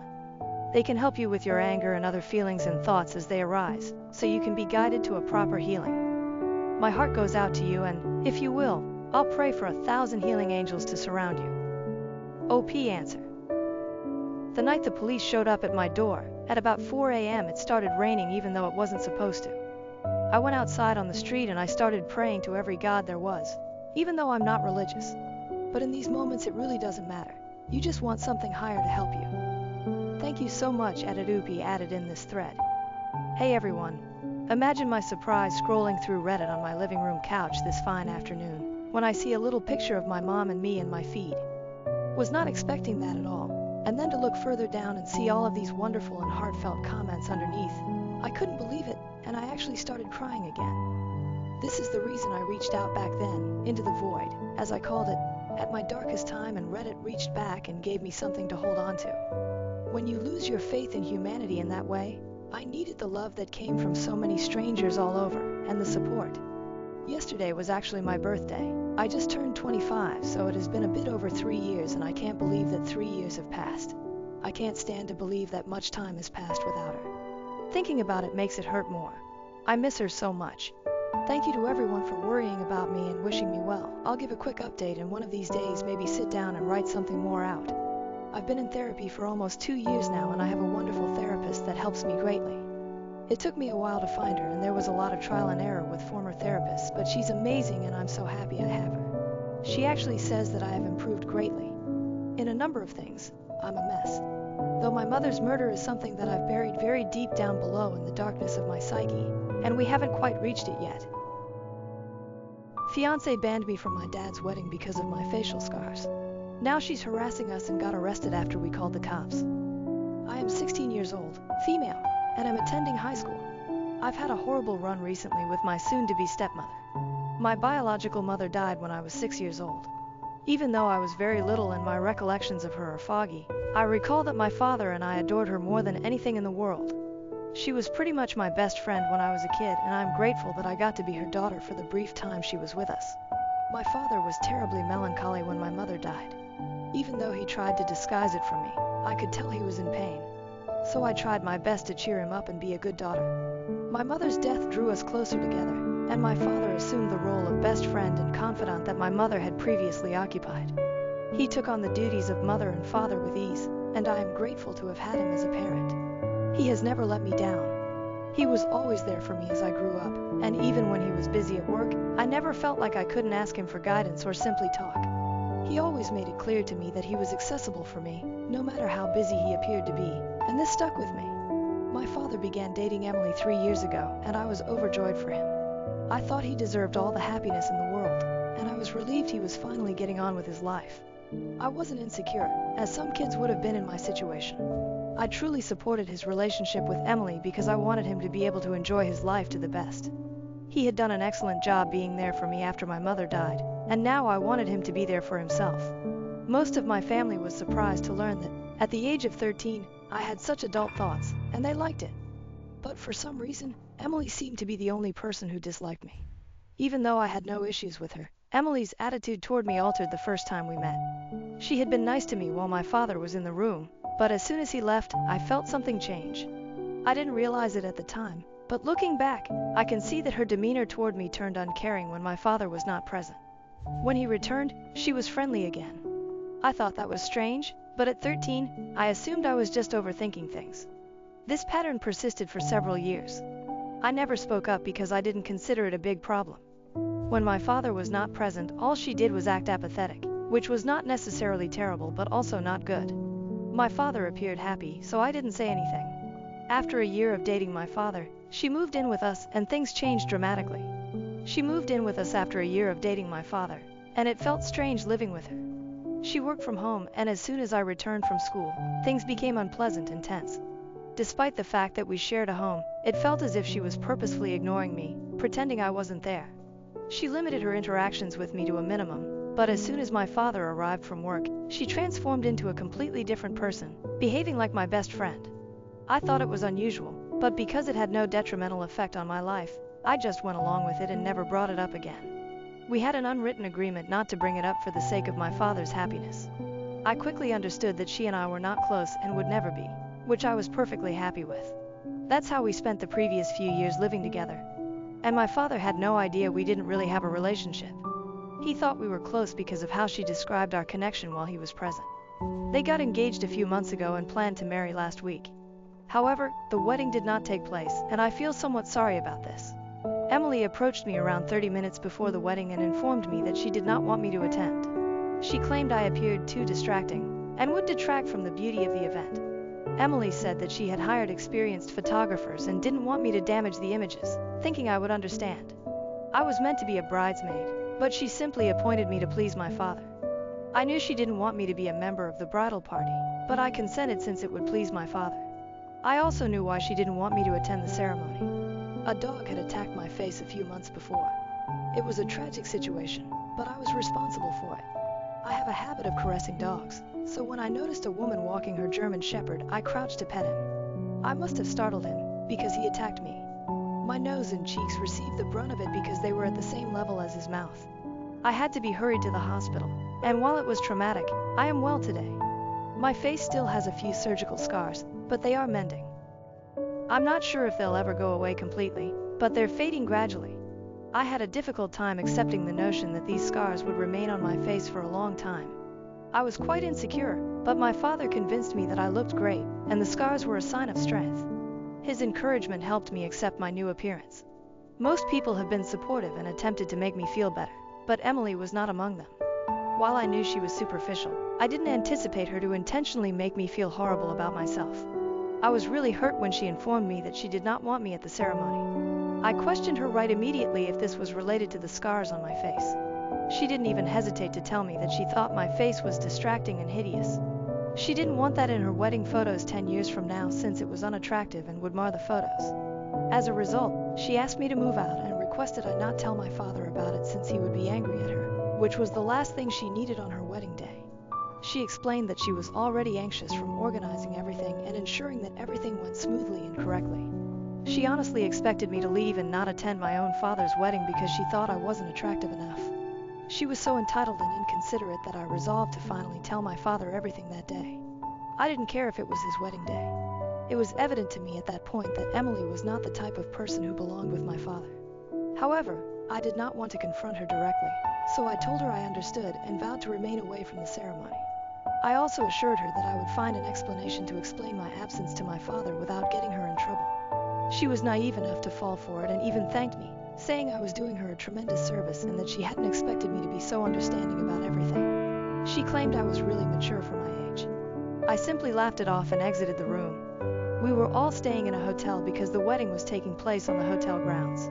After leaving her room, I returned on my own and quickly contacted my father. He was already downstairs, where the wedding was scheduled to take place, and I did not want to waste time looking for him.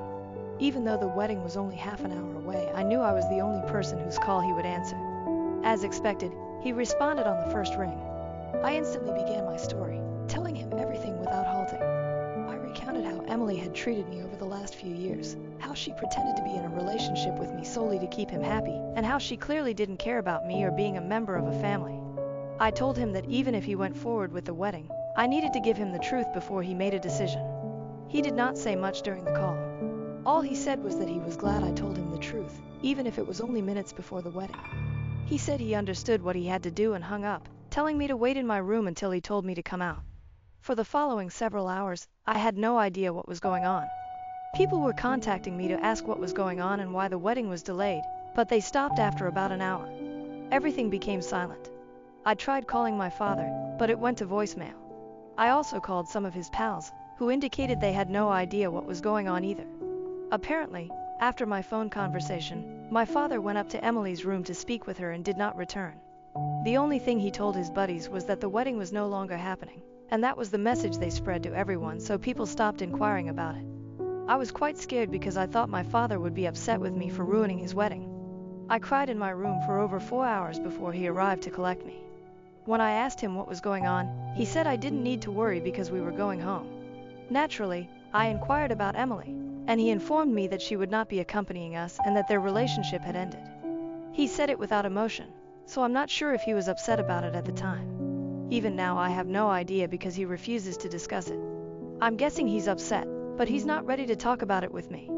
I'm guessing he's plainly upset but refuses to discuss it so I don't feel guilty. However, it is not working because I'm not feeling well, as Emily has confirmed. She's been speaking negatively about me, and I can't believe a woman her age could say such things about a 16-year-old who was only trying to protect her father.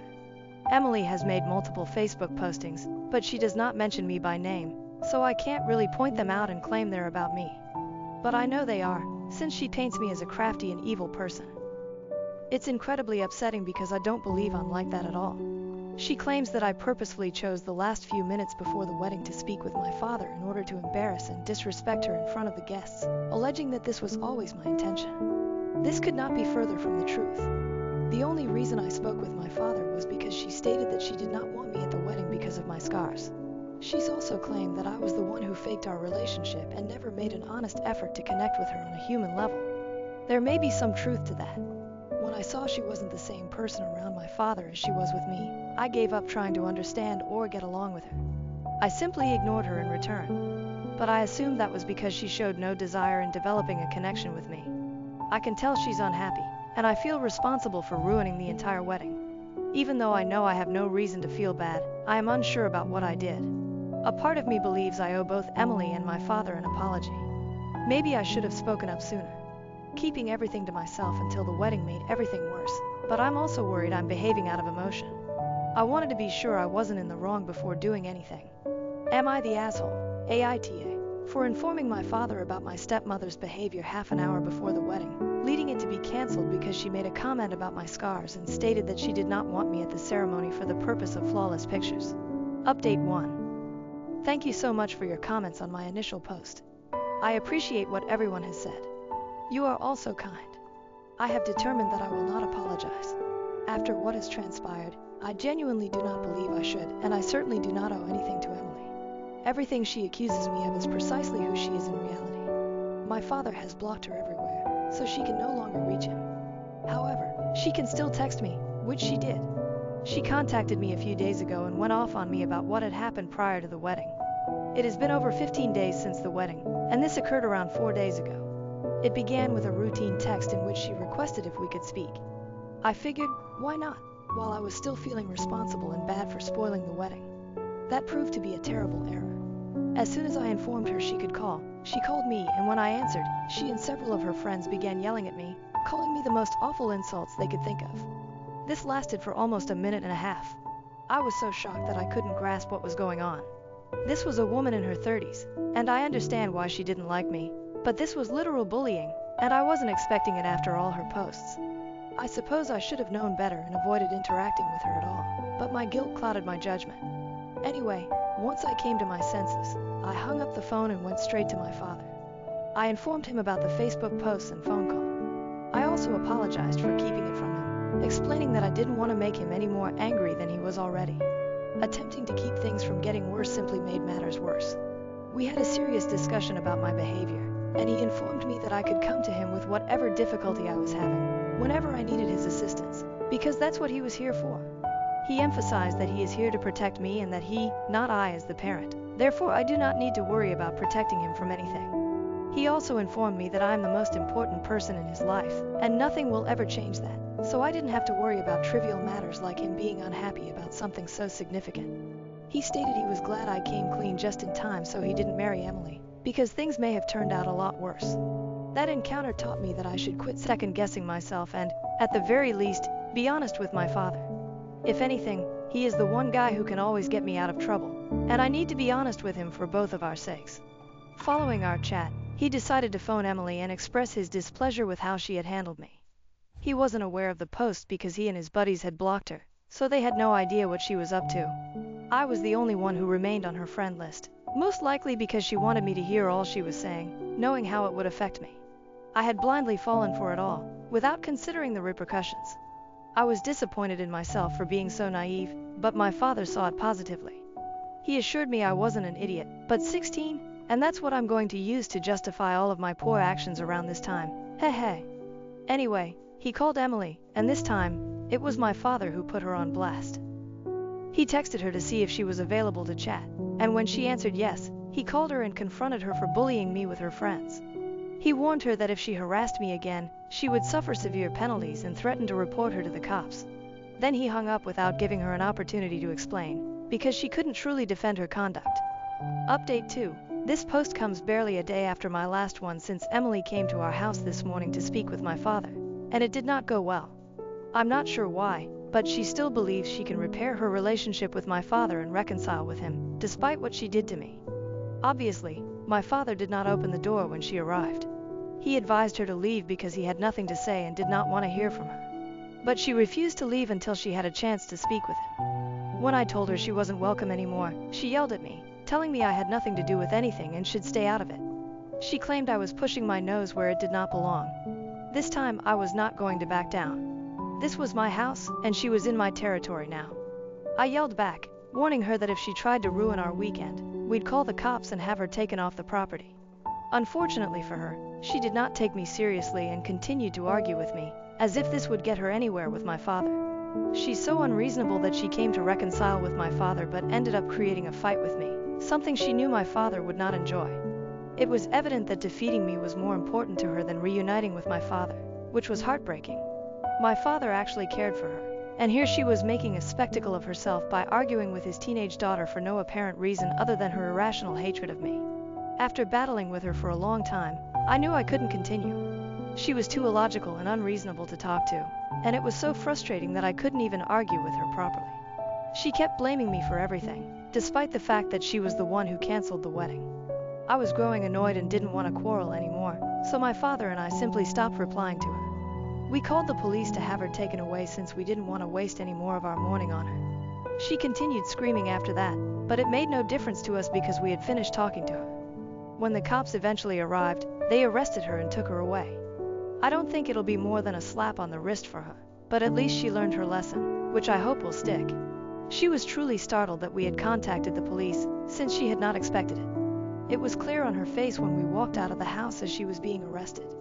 At some point, she realized we no longer cared about her and began yelling at me even louder than before, which was a daring move given the cops were close there. She was practically demonstrating herself to be insane. She completely lost control and began yelling at me, which shocked even the officers. That's one of the reasons my father filed charges against her, even if it wasn't our original intention. But with her cursing at me, it couldn't be ignored. Her behavior was insane and sad, and I'm relieved she's gone. I sincerely hope she doesn't return because we don't need this in our lives. My father and I have dealt with enough drama to last a lifetime in the last 2 weeks, and we are finally done. Update 3.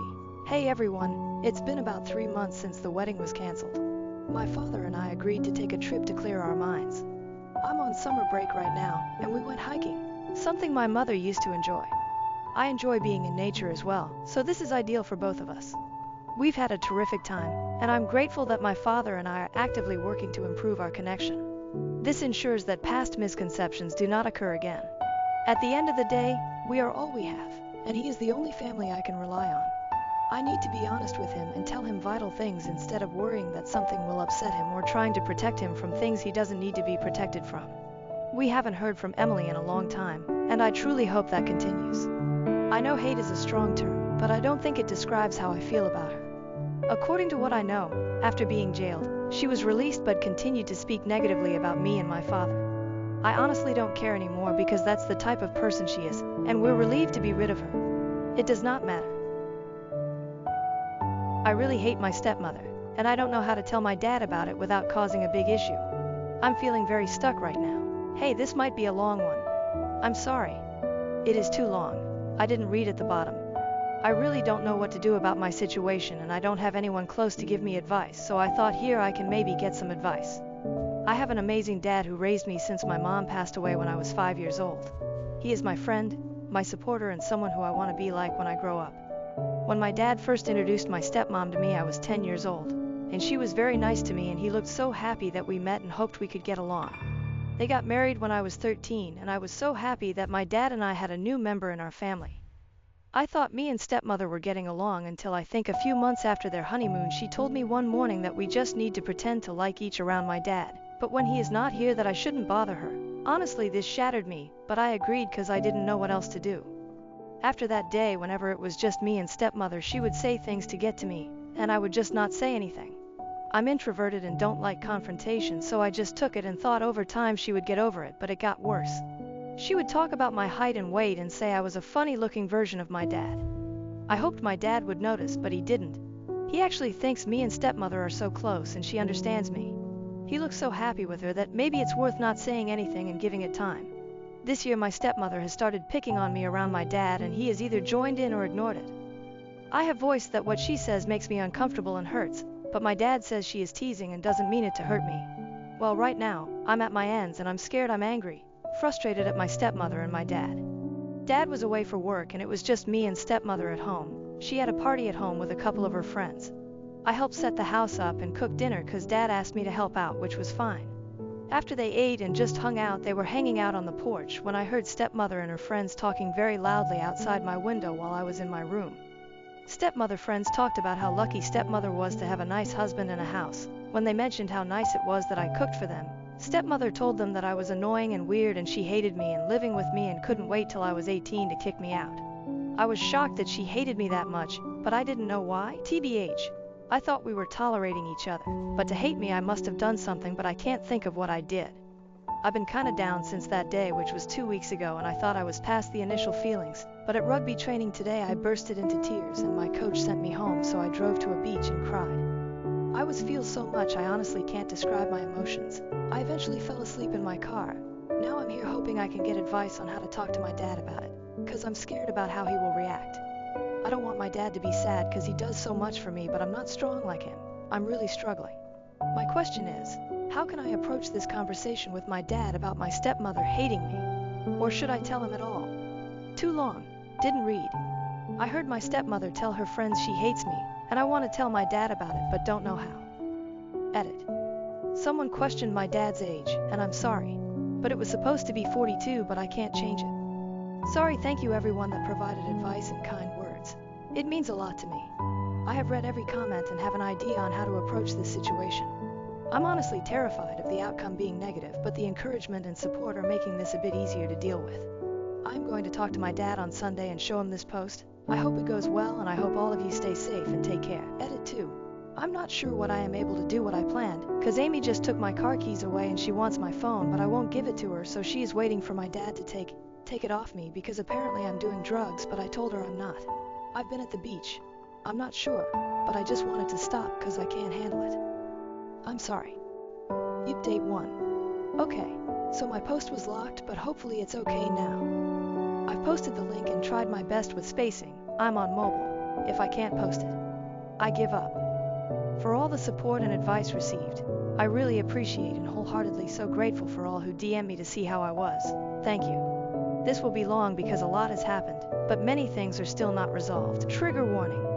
I will mention self-harm, so please, if it might trigger you, please don't read further. I wish I was able to say I followed the advice that was provided, and now everything is better, but some things in life don't play the way we want it to, and we can either let it destroy us, or make us better.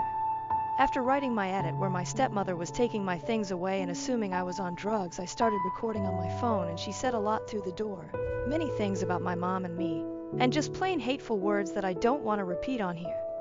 I fell asleep while I was barricading the door with my body when my dad demanded that I open the door. At this point, I don't remember much of what happened, but my stepmother told me I had to leave the house, and my dad agreed. I didn't know who to call, but I decided to call my coach and he picked me up, and I was a crying mess. He didn't ask any questions but just told me that I was safe and if I needed to talk he was here for me. I stayed over one night when Dad picked me up. Stepmother was not at home when we got there. Dad told me we needed to talk. We had breakfast and my dad spoke to me about many things my stepmother told him, and I couldn't believe all the lies she told him. It was a long talk, but in summary it was my use of drugs and alcohol. How I disrespect her in our home. I don't do my responsibilities like chores at home. I'm nasty to her when Dad is not around. He asked me why I was acting like this, and if I had a problem with my stepmother I should have spoken to him.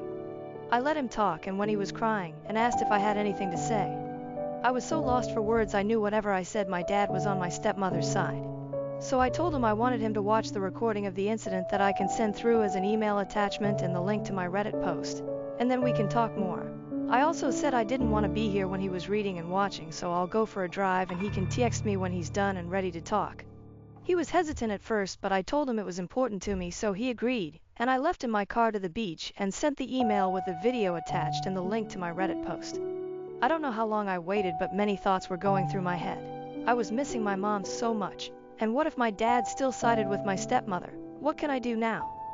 I fell asleep at the beach spot and was woken up by a police officer knocking on my car door and asking for my name. After confirming my name, he advised me to get out my car and to hand over my keys to him and to follow him to his car. He handcuffed me and assured me that I wasn't in trouble.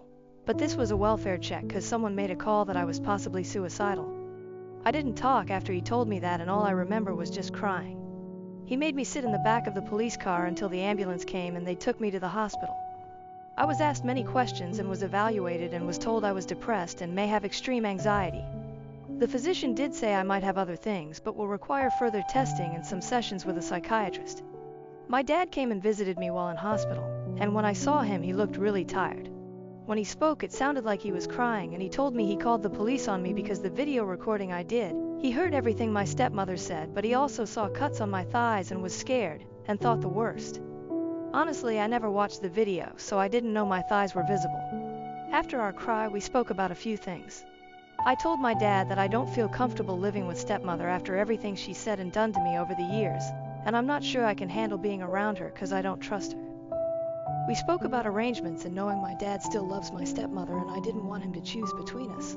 I told him that I could talk to Coach if I could stay with him, and after calling him he agreed. I've also been admitted to an agency that will support me because I am mentally unwell.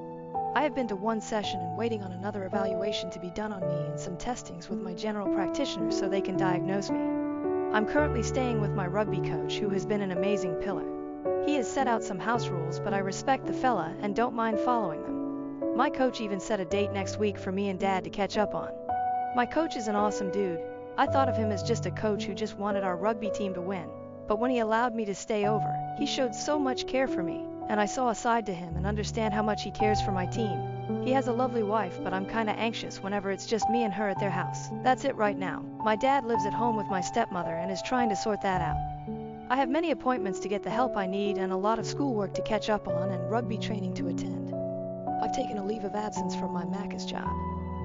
I'm gonna miss going to the beach for a while, but I understand that it's not a forever thing, so I hope that the next time I go there I'm not crying my eyes out.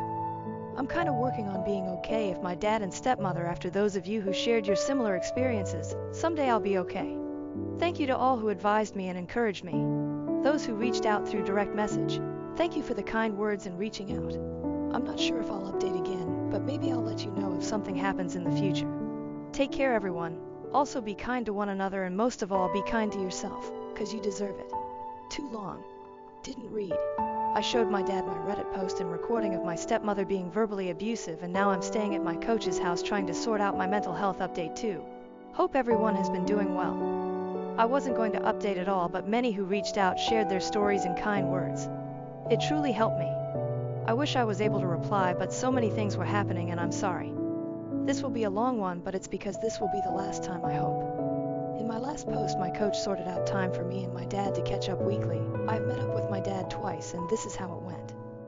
First, catch up at the beach. We spoke and I told him a lot about what happened between me and his wife. I mentioned how she would treated me when he wasn't there, what she spoke to me after they got married, and how she was awful to live with. I told him how I dealt with it for his sake because I wanted him to be happy. I mentioned to him that I spoke with the coach about staying there until I go to university, and then I'll move away because I cannot live with his wife anymore because I'm not sure what I'll do. I'm never going to try and get along with her anymore. He listened and was crying and asked if I would ever get over this. I told him no, and I never wanted to see his wife, and walked off because I was pissed off at what he said and drove back to the coach's house. He messaged me later. I acted like a kid, and I responded, "'Cause I am a kid." Second catch-up dinner at the coach's house. Second catch-up, my coach invited my dad to have dinner and hang with me. My coach has a pool table in his man cave and a pool. I was excited to hang and catch up with my dad even after our last meetup because I was feeling a bit better. But at the same time I was feeling anxious about the meetup, like I had a bad gut feeling. But I ignored it. Dinner went great, and me, Dad, and Coach had fun playing pool. Later on that night the coach gave us space to talk. Dad talked about my mom and me as a kid. Just things he would tell me when I was a kid, and it was just me and him. It was fun, and I really enjoyed our time together. When it was time to go home I offered to drop him off since he drank, but he said his wife was here to pick him up, so I hugged him and he went. I kinda stayed in the garage and waited for her to leave so I could walk in the house, but I heard her say, "How's the little shit?" And I bolted out the door and told her to fuck off. Boy, was I not ready for the slap my dad gave me, but all I remember was swinging a punch at him and knocking him down, and my coach pulling me off my dad. My coach told my dad and his wife to leave. After they left I told my coach I never wanted to see him again and texted my dad we were done. It doesn't end there. Last week I planned to not go to school on Friday and go for a drive up the line with a few teammates to just get away from everything. They ended up bailing, so I went by myself. I ended up driving to a lake and parking up and just chilling for the school day and just driving back home later on. When I got home at my coach's house I saw my dad's car parked in the driveway and thought I would have to square up with my dad. When I parked up my dad ran out the house and looked like shit. He looked like he cried for days, and he started hitting my car, screaming to get out the car and tell him where I was the whole day. I thought he was mad that I wagged school, so he ripped the door open and hugged me so hard and cried. I had no idea what was happening or what he was saying, but all I could understand was, "I'm sorry, and I love you." After what felt like forever he kinda calmed me down, and I asked him why he was here. And then he told me there was an accident with a kid getting hit by a train. And it clicked, my dad thought it was me. He said when he heard the news he called the school and they said I was a no-show and called everyone he could think of. My mate said I went for a drive somewhere but didn't know where, and my dad said he lost it. He calmed down eventually and said he would divorce his wife if I wanted him to. But I told him he needed to choose that for himself, because the reason I stayed quiet was to make him happy. If he is unhappy, to make a choice for himself, because I don't want to be the reason he is unhappy, and that now I have to look after myself, and that is getting away from her. And he cried and just said, "More sorries." He ended up sleeping over in the same room as me that night and the night after, because I think he was scared and just trying to deal. I was okay with it and coached allowed it. He left after the weekend to sort himself out back at his home. I told him that where I am is good for me and to not worry, and that I'll turn off do not disturb on my phone so I could see texts. That's pretty much it, really. I don't know what my dad is going to decide to do with his wife, but I am definitely not ever going to associate with her, ever in the foreseeable future. I love my dad too much to stop seeing him, but he knows my boundaries since I've set them out clear as day, and he knows as much as I love him. I will cut him off if I feel like it's not for me. I'm moving past what happened between me and my dad's wife for me, because I'm tired of letting her beat me in my mind, so I just gotta work on myself. I'm currently happy staying with my coach and his wife. They have been amazing and have shown me so much love. They have awesome kids who I have met, and they have invited me to their family Christmas. I feel bad that I feel anxious when I'm around the coach's wife, but I'm working on it with my therapist and I have a good support system. I know I want to go to university, but not sure if I want to study commerce or law. But I know I am on track with my studies. I just can't afford to skip school anymore. Thank you to everyone who sent messages of support and reached out to share your experiences. Y'all gave me the strength to believe I could get out of this mess and be okay. And if you ever feel down, that there is help out there for you no matter where you are in life. I'm glad I shared on Reddit, because I've learned so much about me and many things I won't forget and teach to my kids. Now I gotta go school. Take care and cheers. OP posted in Mom for a Minute on Sept 27/22 about turning 18. Can't repost from this sub. I hate that my current reality is that I don't have people I can rely on right now in my life. I am trying to do the best to survive and better my current situation. I've had so much happen to me this year, and I feel like I can't afford to take time for myself, to catch a break, or else I'll lose what I currently have, which is not much. I know I'm young and have so much to look forward to, But it's hard. Like so hard to want to carry on when so much shit is going wrong. I'm trying to find a place to stay even in a flatmate situation to be more independent, but I can barely afford anything.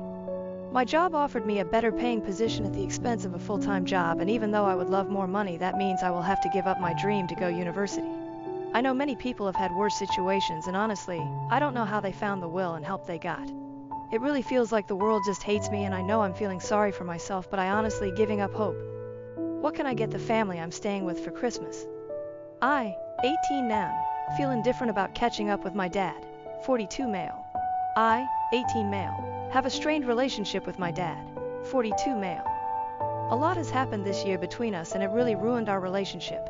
He was my best friend, would be there for my rugby matches and push me to do my best. Earlier this year I had a fallout with my stepmom and my dad, which caused me to move out of my home and in with my coach, 37 mem, who I call uncle. I have been here ever since.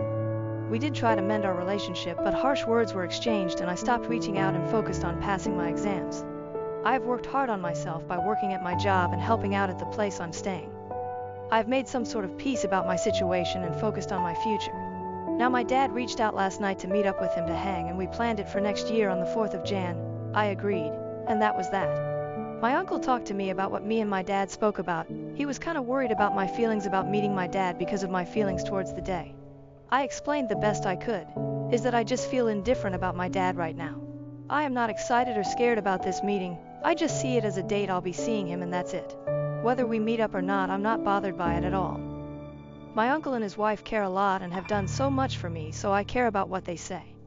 They think I should have a reason to meet up with him since I haven't spoken to him in a while and worried I could get hurt. Should I have a different mindset towards catching up with my dad?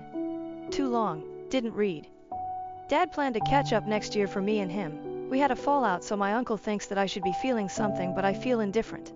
A commenter asks how it went. Okay, this reply took a while because I wasn't ready to share, but I'm okay for now. My dad turned up with stepmother and told me that they were having a kid. I congratulated them and we spent time talking about my future, and Dad telling me he can pay for my university studies as long as I keep my grades up. We spoke about a lot and then we said our goodbyes, and I left. I wasn't able to drive home because I started crying and had to call my uncle to come pick me up. It's been a few weeks since the meeting, and now I'm not sure about my feelings about everything, but focusing on getting ready for uni, so I'm working a lot more. My uncle and I are planning to go check out his other house that was affected by floods, so that's something to look forward to because I need a change of scenery. Thanks for checking on me, it means a lot. You'll do well, OP. Go out there and be successful for yourself. Your uncle and wife are really a gem. That's a couple you need to return the favor or love one day. So have you decided what major you will do in uni? OP. Most definitely. They are honestly the best support I have, and I am forever grateful to them both for sharing their home, family, and love.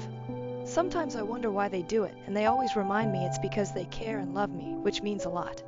For uni, I am going for a bachelor's in commerce, majoring in commercial law and accounting. Very excited about it and looking forward to it.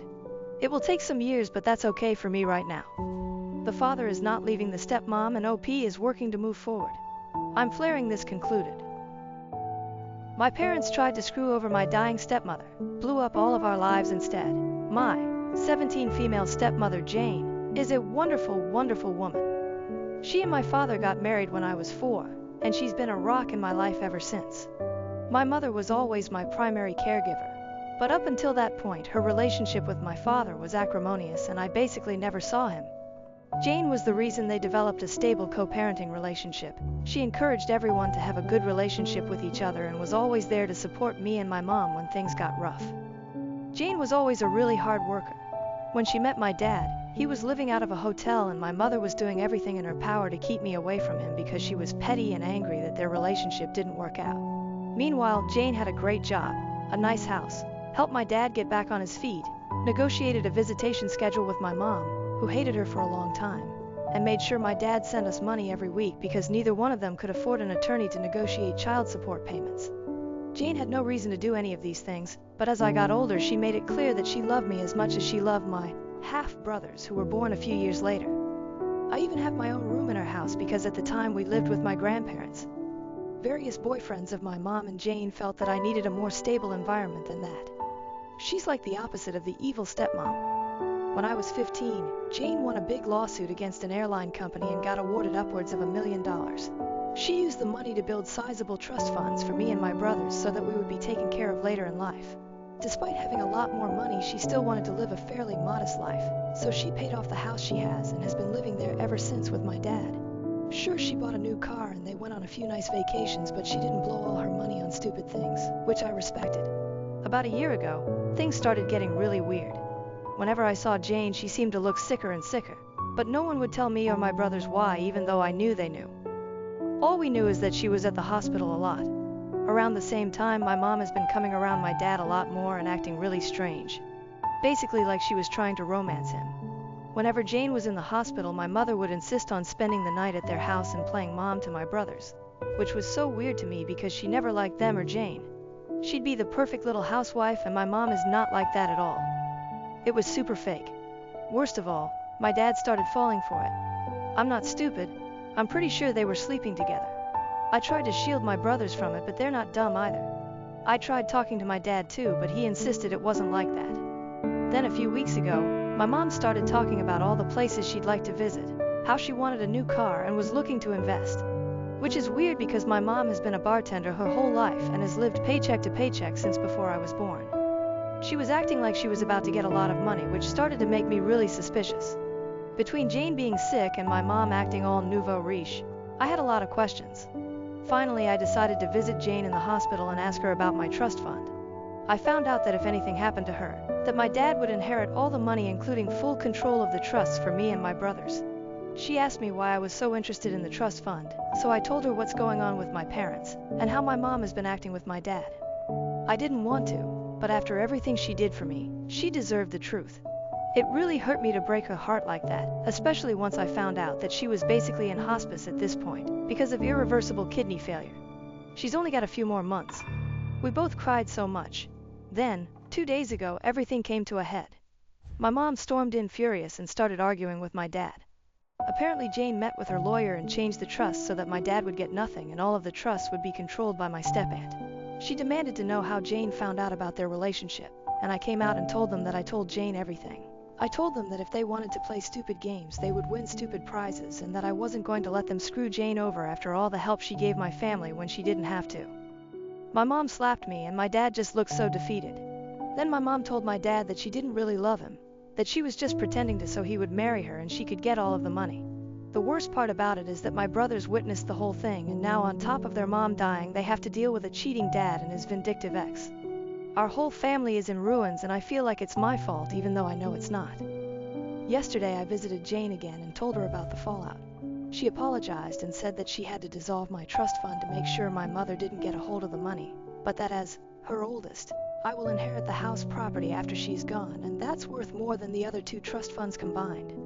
My father won't get anything because she's going to divorce him before she dies, and honestly, I'm happy for her.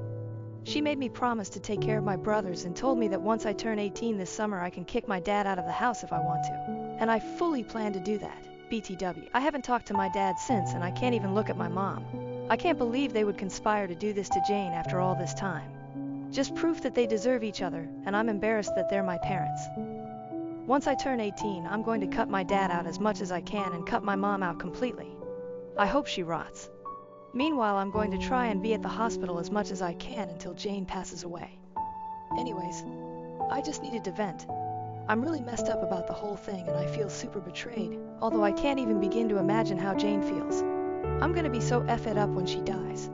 I can't even think about that right now, but at least she's not surrounded by people who just want to bring her down. Thanks for reading. Edit. Some people are asking a lot of the same stuff, so I'll just clarify here. My brothers. My plan is to use some of the estate money to fight for guardianship for my twin brothers so that they can live in the house while I kick my dad out. If I can't get guardianship, then I will have to let my dad stay in the house. However, once I turn 18, I will technically be an adult, so even if my dad leaves, I'm still legally able to be responsible for them. The only thing I won't be able to do is stop him from taking them if he leaves. But they will be 18 in 6 years, so even if they do have to leave, they will always be able to come back whenever they want. In a perfect world, my dad would just leave and let my brother stay with me, which I'm sure my bio mom would be very supportive of, because right now she hates all of us, and I doubt that will change anytime soon.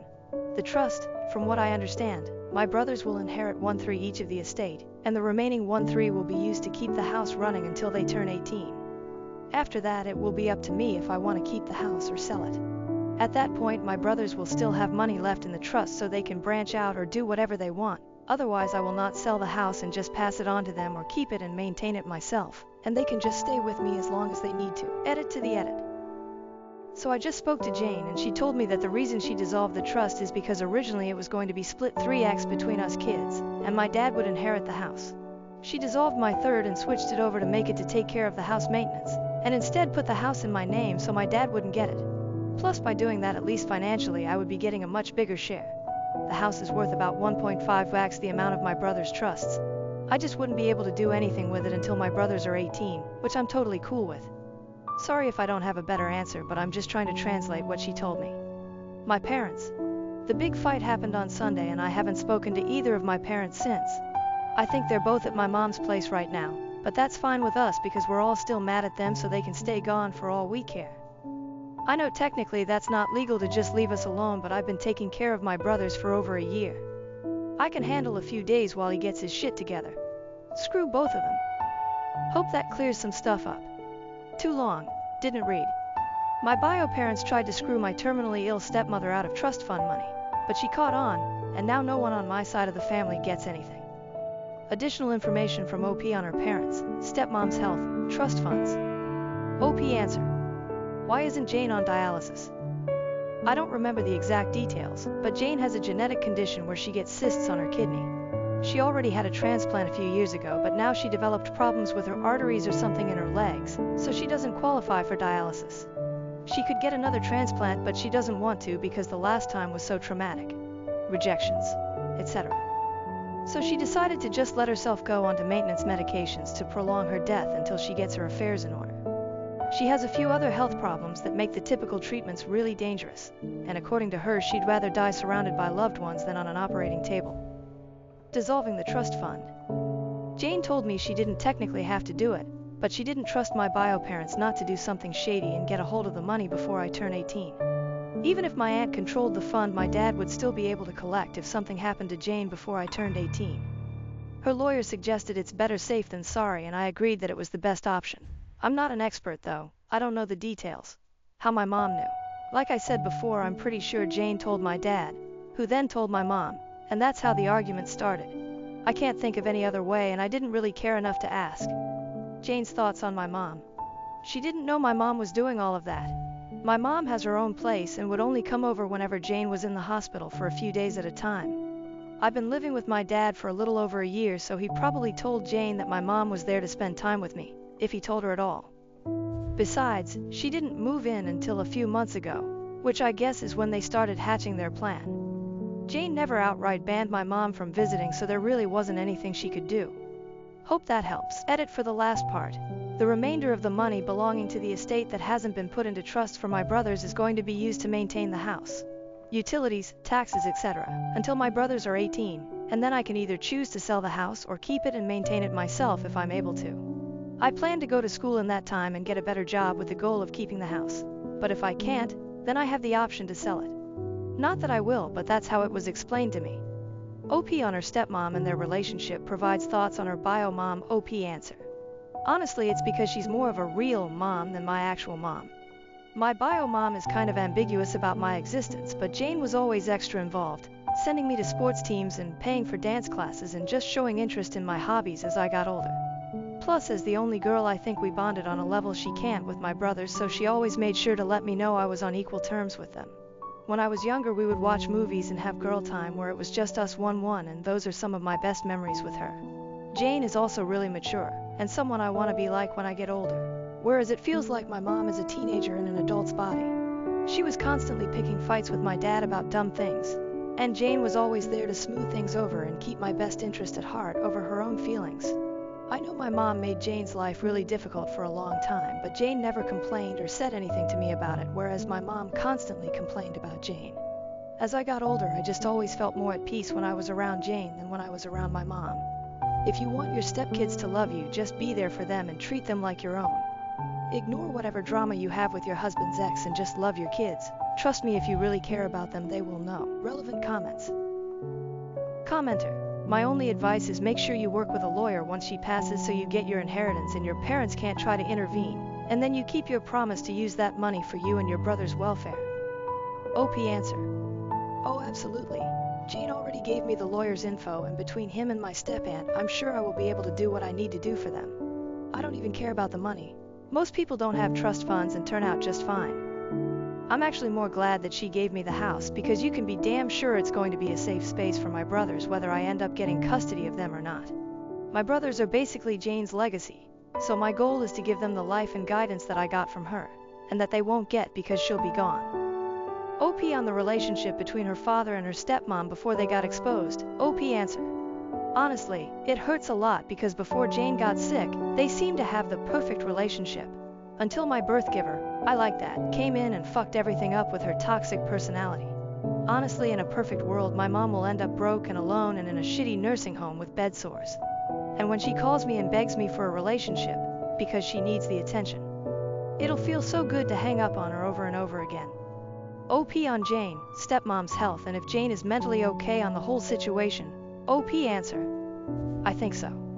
Apparently it's a genetic disease, so she always knew she was going to get sick, she just didn't know when. So mentally I think she was prepared for it. I just hope that she can find peace knowing the truth and knowing that I'll be there to make sure her sons don't grow up all fucked up. OP on her brothers getting therapy to deal with their stepmom's health and her imminent death. OP answer: yeah. I've already sat them down and talked to them about what's going on. They seem to understand, but they're understandably really sad about the whole thing. I told them that when they go to school they should ask about a grief counselor, and I'm trying to get their health insurance info from Jane so I can find them a therapist for kids. As much as all of this sucks, I think it's brought the three of us a lot closer together. Thanks a lot. I really love my brothers, and I know it's my job to take care of them properly now that they won't have a mom around. Jane did so much to raise me, and my brothers won't have the opportunity, so it's only right that I help them. Since finding all of this out, my plan has always been to have my brothers live with me. I'm already in charge of taking care of them and the house for the most part. The only thing my dad does is help pay the bills. Unfortunately, I won't be able to kick my dad out as long as he's their legal guardian, which is why I'm trying to find some other solution to that. But if when that gets resolved, he can live under a bridge for all I care. Update. Please check my profile for my previous post. Hi guys, it's me again. A lot of you asked me for an update on my situation with Jane and my family, so I've come back with a few things that have happened since I initially posted. I will try to organize this in a way that addresses the major points of last time. Jane is still alive and doing surprisingly well considering the circumstances. She's always been a fighter, and although her disease has been progressing, she's keeping a positive attitude with everything that is going on. She says she's grateful that she was able to see everyone's true colors before she passed, so she could go into the next life knowing the truth. We have become so unbelievably close in the past few months, and it's getting harder and harder to know that she's getting close to the end. She doesn't ever talk about it though, and I know it's because she doesn't want to hurt me, but we both know the situation, so we're just making the best of our time. I'm also not being completely transparent about all of the drama at home, but TBH, I don't think she needs to hear all of that. We did end up having that surprise celebration of life that I planned. A lot more people showed up than I thought, but they all got an Airbnb near the hospital where Jane is, and we were able to take her out and spend some time at the lake near the facility. It was super low-key, which I know Jane preferred, and I was even able to get her old college friend to come after I found him on LinkedIn, LOL. We had food and there was music and we played games, and it was overall a really great time, except Jane started crying at the end, but she promised me it was just because she was grateful. My brothers are also doing okay. My aunt, Jane's sister, is currently paying for them to go to therapy, and they've become a lot more open about talking about the situation. They just turned 13, but a lot of the time it feels like I'm talking to actual adults, LOL. They've become really independent lately, in a good way, and aside from me driving them places, I don't really have to do much for them anymore. Their grades aren't super great, but they're not failing, and considering the circumstances, it could be a lot worse. They still hang out with friends, and I'm keeping an eye out for like depression symptoms and stuff. The situation with my mom is as funny as it is embarrassing, TBH. She spent a few weeks ignoring us, and then she tried to crawl back into my life, basically begging me to let her move in because her lease is about to expire and she has nowhere to go. That convo went about as well as you'd think, and she ended up calling me an ungrateful bitch, and that I couldn't just ignore her because she's my mom. I told her to get out of the house before I call the cops and to go back to my dad, who at that point was only coming home every few days to check on us and grab some clothes. After that, she tried coming by a few times, and when I wouldn't open the door, she would lose her mind and start yelling through the neighborhood. After 3 instances of this, I finally called the cops, but because I'm 17, they told me there's a possibility that I would have to go home with her since technically I'm a minor and need to be with the custodial parent. I told them no way because I was the only one watching my brother's ATM. That led to a whole thing where after a few hours my dad basically showed up and I was allowed to stay there because there was finally an adult present, and I'd basically lived there for over a year. After that, the cops firmly told my mom that if she keeps showing up and causing drama, my neighbors confirmed that she'd been there a few times screaming, that they would arrest her for trespassing since technically it was Jane's house and not hers. She left and hasn't tried coming to the house anymore, but for a while she would call me constantly telling me I owed her and all kinds of stuff. She's now blocked on everything, and anything she needs to say to me gets filtered through my dad. As for my dad, well, since he's basically required to be here for another 2 months until I turn 18, we've basically just avoided each other. It's not too bad though, because I've been heavily relying on guilting him for everything to get my way. For example, he was going to contest the divorce, but I threatened to kick him out when I turn 18 if he does that, so he just signed all the paperwork for a quickie divorce and is basically doing whatever Jane tells him to do. I don't openly disrespect him or anything, he's still my dad, but I've made it clear that I have no intentions on doing anything he says ever again, and he doesn't fight me on it. Most of the time he's just in his room, and sometimes he'll go back to my mom's, but only for a day or 2 before they argue and she kicks him out again. Lol. I haven't decided whether or not I'll kick him out yet, and we haven't talked about it either, so I'm kind of playing it by ear. As for me, I'm handling everything as good as I can. I found a new job where I make a little more money, so I've been focusing on saving as much as I can and just being there for my brothers. Between working and school and visiting Jane, I've been so busy I haven't really had time to really stop and think about everything, but I know it'll come. One of my friends has really stepped up and helped me manage everything, and I'm super grateful to him for being there for me and my brothers, so we'll see how that goes. Anyways, I wish I had something more exciting to share, but that's what's happened since my last post. Thanks again for all the support on my last post. Relevant comments. OP on the possibility of her stepmom being poisoned from her parents to get Jane's money. OP answer. Hi there. A few people have mentioned this, and yes, we are absolutely certain she is not being poisoned. It's a genetic disease causing her kidney failure, and we have known about it for a long time, but she shielded us from the worst of it. Hence why her sudden decline in health was such a shock to us. We thought she had more time. My brothers have also been screened for this disease, and thankfully neither of them have it. Edit to add. I'm turning 18 in a few weeks, so I don't need to get emancipated, and my dad has already agreed that my brothers will stay in the house with me because they have nowhere else to go. OP on Jane making video clips for her brothers. OP answer. Yes. Actually, a few people suggested this in my last post, and we have been doing this for a few weeks now. Jane has a little digital recorder that she's been putting her thoughts down on, and she's also written a few letters to us for major milestones. My brothers do not know about this as we want to surprise them, but that said, they have been coming to the hospital more now that they're in therapy and able to deal with it. I know they do not want to have any regrets, even though it's a difficult situation. Sister-in-law hated me for years, had a tragic miscarriage. Then we welcomed her back, but she told my child she was his real mom. My sister-in-law despised me for years, but after she suffered a tragic miscarriage, we welcomed her back into our lives. Unfortunately, she began telling my child that she was his real mother. David and I have been happily married for 8 years, and we have a 4-year-old son named Tom. Tom is a lively, imaginative kid, very attached to me, and a bit of a mama's boy. I cherish this bond, knowing that as he grows older, his interests will change, and he might not want to spend as much time with me. David and I make a great team, managing our home, raising Tom, and pursuing our careers seamlessly. This harmony stems from David's respectful and communicative nature, which has fostered a strong partnership between us. However, despite our smooth sailing, there's an ongoing issue with David's sister, Kathy. From the very beginning, Kathy has been difficult to get along with, maintaining a cold attitude towards me. David had warned me early on that while his parents would likely accept me, Kathy would be tough due to her protective nature. He was right. When we first met, Kathy bombarded me with questions about my background, all the while acting unimpressed and condescending. She would also bring up David's exes in our conversations, comparing them to me as if it were normal. During one dinner, she even suggested David join her and her friends on a girls' trip, claiming he needed to clear his head before committing to me. This remark annoyed me, and David noticed, asking her to back off politely. This brings me to a point of contention with my husband.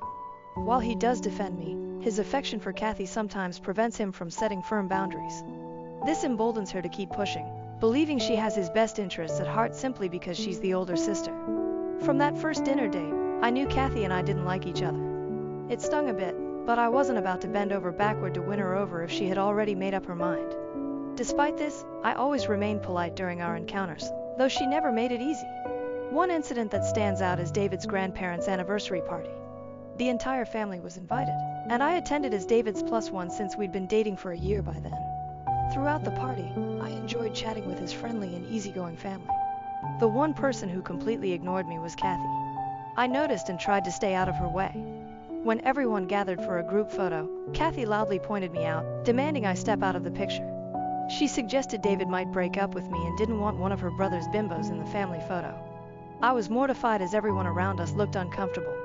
David tried to argue, but Kathy kept interrupting, saying I was just a random stranger and shouldn't have been at the party.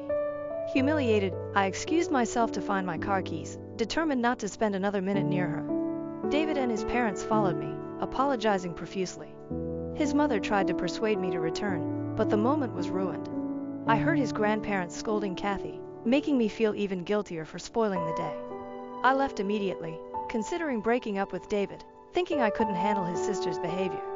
However, David showed up at my place later with flowers and pastries, apologizing sincerely.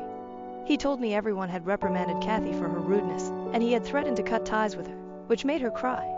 David expressed his frustration with his sister's antics and reassured me he didn't want anything to do with her anymore. We had a long talk, and I felt comforted by his support. In the following days, David kept his promise. We stopped seeing Kathy altogether, and he ignored her calls. When she showed up unannounced at his house, he changed the locks and asked his parents to talk to her about respecting his privacy.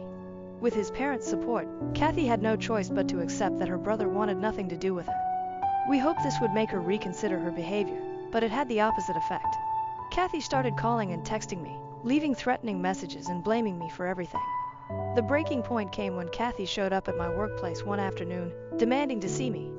Thankfully, my manager intervened and kicked her out, but the incident left me deeply shaken. I told David that I had no choice but to break up with him to escape his sister's harassment and consider taking legal action against her.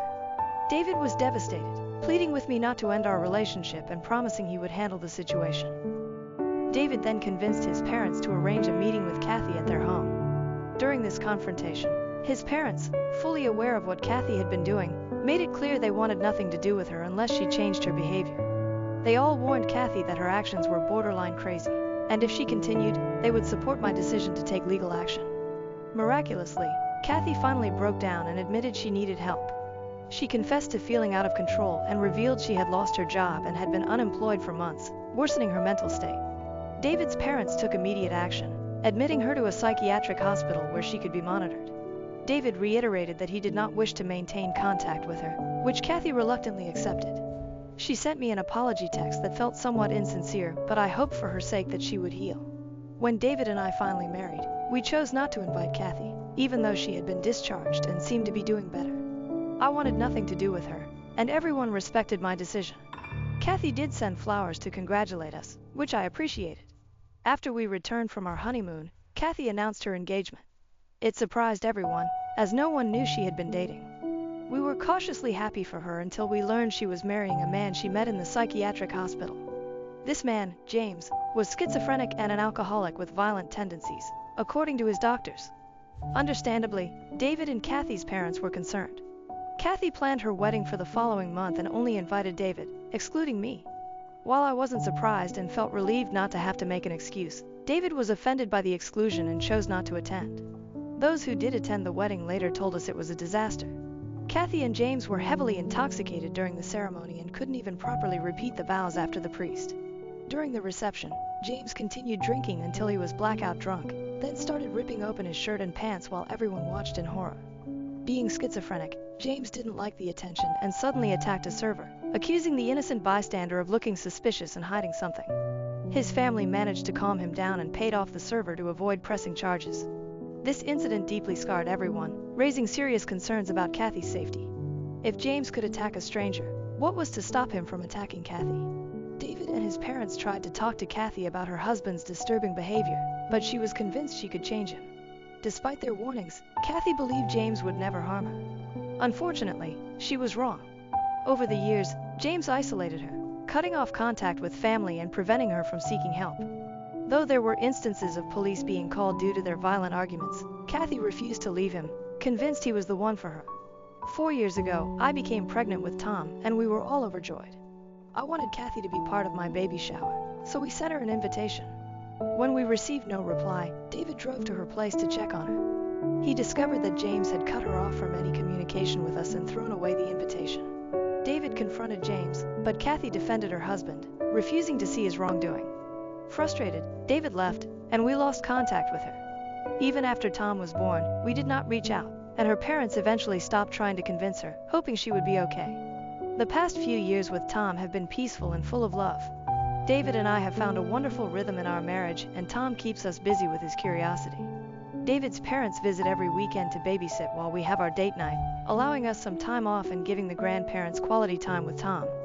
Everything was going well until 8 months ago when Kathy showed up at our doorstep, muddy and disheveled, with no shoes on. We immediately let her in, and I fetched her a blanket as she was shivering. We hadn't seen her in years and were at a loss for words. David comforted her, asking if she was okay. Kathy looked numb, staring into space.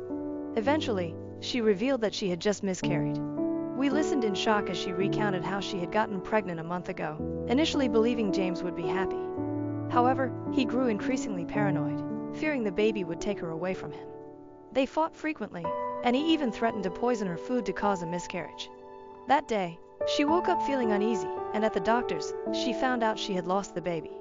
Numb and sick, she couldn't drive home, so she walked, eventually ending up at our house. She must have walked at least 20 blocks barefoot, but she couldn't remember why she had no shoes on. I felt so sorry for her and immediately gave her a hug. At first, she hesitated, but then she hugged me back. We sat there for 5 whole minutes as Kathy cried into my arms. We knew then that this was her way of asking for help. David seemed ready to confront James directly, but I convinced him to call the police and notify their parents, who were better equipped to handle the situation. His parents were incredibly grateful to have their daughter back and assured her of their unwavering support. When the police took her statement, they were as shocked as we were by the abuse Kathy had endured. James was arrested despite his protests and threats, continually denying his involvement in her miscarriage. However, Kathy's toxicology report revealed she had been poisoned, leading to the loss of her baby. In the end, due to James's mental issues and his incompetence to stand trial, the judge sentenced him to an indefinite stay in a psychiatric facility for treatment. Although this was frustrating, we were grateful to have Kathy back safe and sound. By then, all my previous animosity towards her had vanished. As a woman, I felt immense sympathy for her and wanted to move past our history to help her heal. Kathy also seemed calmer and no longer hostile towards me. When we felt she was ready, we introduced Tom to her, hoping it would aid her recovery. She grew very close to Tom in a short time, which none of us minded initially. This should have been my first red flag. Over the weeks, she found ways to spend more and more time with my son, often showing up unexpectedly at our house. Staying with her and David's parents made it easy for her to drive over unannounced. She insisted on giving Tom baths and reading his bedtime stories, gestures that initially seemed kind but gradually felt intrusive. Kathy's increasing presence started to feel odd. She visited almost daily, staying longer than necessary, bringing toys and gifts for Tom, and always seeking involvement in his daily routines. She would comment on his clothes or hairstyle, suggesting how Tom would look better, which bothered me. While I appreciated her efforts to bond with Tom, it began to feel like she was undermining me again, this time through my son. My maternal instincts kicked in, and I talked to David. He assured me that I might be overthinking and that his sister was just trying to cope with her pain. He reminded me of her recent loss, making me feel guilty. I decided to let her be, thinking if taking care of Tom made her happy, what was the harm? As days went on, I tried my best to accommodate her constant presence. She started looking after Tom daily while we were at work and even took him to the park in the evenings. Sometimes when I came home, I noticed that my son no longer greeted me with the same enthusiasm. He wouldn't run up to me, and instead, looked at me with curiosity. After Kathy left, I would try to talk to Tom about his day and whether he had any issues with Kathy, but he was less engaged and seemed sad. As his mother, this change in his behavior worried me deeply. However, when I discussed it with my husband, he would gently dismiss my concerns, assuring me that Tom was just growing up and I was overthinking. The nagging feeling persisted, so I confided in a coworker, who suggested installing nanny cams from Amazon in Tom's room and our living room to monitor him. I thought this was a brilliant idea and promptly bought 2 cameras. I didn't inform David about this, not wanting him to dismiss my concerns again. Yesterday, after Tom went to bed, I decided to check the nanny cams. While David watched TV downstairs, I retreated to my study to review the footage, which included audio. Initially, it was just Kathy playing and caring for Tom, appearing very good with children. However, I was shocked when she pulled a book from her purse, one I hadn't seen before. We usually have age-appropriate books for Tom, but this one was different. She read the book to Tom before his nap. As I listened, I realized the story was about adoption and how a mother sometimes gives her child to another mother to care for.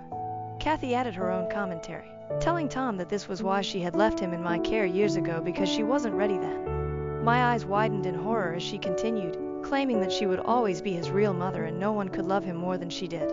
She kissed his forehead and left him to nap. My hands shook with anger as I realized what she had been telling my son, causing his strange behavior. This poor child must be feeling incredibly confused. I was ready to confront David and demand that Kathy never be allowed in our home again, but I held back. Instead, I decided to take a day off to spend with Tom and understand what Kathy had been telling him. When I informed Kathy that she didn't need to babysit, she reacted anxiously, insisting that she loved spending time with Tom. I firmly told her to back off, wanting a day alone with my child. David asked if I was okay, and I reassured him that everything was fine but that I needed a break. Later, I took Tom to his favorite park, and we spent the day playing, eating pizza, and laughing. I wanted him to feel safe before broaching the conversation about what his aunt had been telling him. He got a bit quiet. I reassured Tom that he wasn't in trouble and that he could talk to me about anything. That's when he opened up. He told me how Kathy had been trying to convince him for weeks that she was his real mother. Though he didn't truly believe it, she also told him that I would eventually leave him because only real mothers love their children.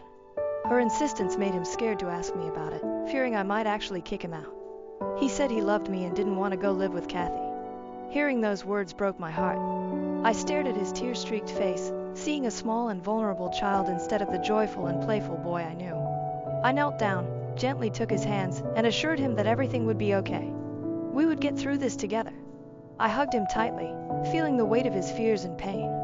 I felt like a failure for not protecting my son from this psycho. I promised him that he had nothing to worry about and that David and I would take care of it. However, my son then told me that David already knew about all this. I asked what he meant and he said, "I asked Daddy, and he knows about this, but he told me not to tell you anything." My blood ran cold as I realized that my husband, despite knowing what his sister was up to, had chosen to protect her instead of our son. He knew everything. I couldn't let my son be around these people anymore. I didn't want him to be confused and frightened about his own mother. I was his mother, and it was my job to protect him from this. I quickly drove home and packed our bags. I told my parents we were coming over and that if David asked, we would say I missed them and wanted to spend time with them. Luckily, my parents are very supportive and immediately said yes. As I write this, I've already explained everything to my parents, and they are as shocked as I am about what Kathy has been telling my son. David did call when he came home to an empty house, but I tried to sound normal, telling him I needed a break from our place and work. He sounded curious, but I assured him I'd stay with my parents for just a few days. We rarely fight, so I guess he didn't think much about it even though my behavior must have seemed strange to him. I am so conflicted right now. I have no idea what to do. How should I confront this situation? Am I the asshole for distancing my son and me from my husband's crazy sister? Update 1. Wow, I woke up to over 600 comments on my post. I can't believe so many people on Reddit have come across my story. I used fake names throughout, so hopefully, none of David's family members will realize it's about him. To those criticizing me for not talking to my husband first, I assure you, I would have if my son hadn't already tried to talk to David. My mother's instinct told me that since my husband knew for weeks about our son's changed behavior and kept gaslighting me, a confrontation with him wouldn't have been productive. I needed to get my son out of the situation immediately, and he is now much safer with my parents. No one can feed him lies here, and that's all that matters. Kathy has been trying to contact me, sending multiple messages insisting she needs to see my son and how much she misses him. I plan to put an end to this at the upcoming family get-together at David's parents' place this weekend. This gathering has been planned for weeks because David's grandparents are visiting, and I thought it would be a nice time to spend together. However, given recent events, I will use this opportunity to speak my truth and ensure Kathy stays away from my son for good. Update 2. I'm back with an update. I finally confronted David as planned during the family get-together. I was so nervous beforehand, but I decided to bring the nanny cam recording as proof. To cut to the chase, I called out Kathy in front of everyone during lunch. She looked shaken and tried to laugh it off as if it wasn't a big deal. Then I showed the nanny cam footage and explained that I had recorded what she told my son. I watched the color drain from her face as I sent the video to the family group chat for everyone to see. Her parents were horrified as they watched her try to convince my son that she was his real mommy. Next, I confronted David and told him how he failed to protect our son. My husband looked really guilty but tried to justify his actions, saying he didn't think much of it and thought it would help his sister cope with her grief. He felt torn between supporting his sister's recovery and telling me about it, ultimately choosing to keep quiet. I told him that because of his actions, I no longer trusted him and couldn't let our son be around him or his family. For the first time in a long while, I saw my husband break down in tears, but I stood firm. I made it clear that I couldn't let my son grow up in a family where his father refused to stand up for him to protect his mentally ill sister. David and Kathy's parents and grandparents apologized to me and assured me they would make sure Kathy stayed away from our son. Kathy looked utterly humiliated but didn't have the decency to apologize. David kept trying to justify his actions, but I ignored him. I left shortly after the confrontation, feeling that my work was done and wanting nothing more to do with any of them. Update 3. I see some of you are confused about my decision, so I wanted to clarify. Yes, I plan on divorcing my husband. I know many of you suggested giving David a second chance since this wasn't entirely his fault, and I agree that he is a good man. However, being a good man doesn't automatically make him a good father. Just because we never had issues doesn't mean he was a good father to Tom. He should have addressed this from the beginning when our son came to him with doubts, instead of spending weeks trying to cover it up and gaslighting me. Both Tom and I can't trust him anymore. I welcomed Kathy back into my life with open arms after what she went through because, as a woman, I felt sorry for her. But in the end, she proved why I never liked her in the first place. I understand that Kathy's abuse was extremely traumatic, but that doesn't mean our son should have to suffer for it. She's an adult with mental issues, and although we thought she had improved, she clearly hadn't. However, what really surprised me was my husband. The fact that he prioritized her mental well-being over our son's shows why he should never be around Tom. He was always such a supportive husband, and I thought I could trust him, but his actions regarding Kathy have shown otherwise. I promise that from now on, I will protect my son no matter what. I am confident I can get full custody of Tom if I expose his family history during the custody battle. After losing my job during the 2020 pandemic, I lived in a camper. Now, my parents are telling my brother to take my house because I don't have a family. My parents told my brother to take my house because I don't have a family. I'm a single man in my early 30s, and my brother, who is 29, already has 4 kids. He became a father at 22, followed by another child a year later, then a third 2 years after that, and his 4th was born just a few months ago. My sister-in-law and I don't get along. She constantly provokes me by acting superior, and when I retaliate, she becomes a dramatic victim, crying on cue and garnering sympathy from everyone around her. Despite knowing her true nature, my parents and brother adore her. I'll admit she's very attractive, but her personality is so awful that I could never be attracted to her. She refuses to work, even though she has a college degree, and my mother takes care of the kids all day. Their finances are solely dependent on my brother, forcing them to live at my parents' house due to their limited income. Privacy is a serious issue with all of them crammed into a 3-bedroom house from the 60s. My younger brother was always the favorite growing up. We're 3 years apart, but he developed a superiority complex because any retaliation from me was met with severe punishment. It was clear my parents favored him, giving him more of everything unless other family members intervened, which they often did. This led my parents to move us 150 miles away from our extended family to avoid scrutiny, resulting in us only seeing them on holidays. My brother was physically abusive, flirted with my first girlfriend until she broke up with me, and laughed at any of my misfortunes. My parents' advice was always to suck it up.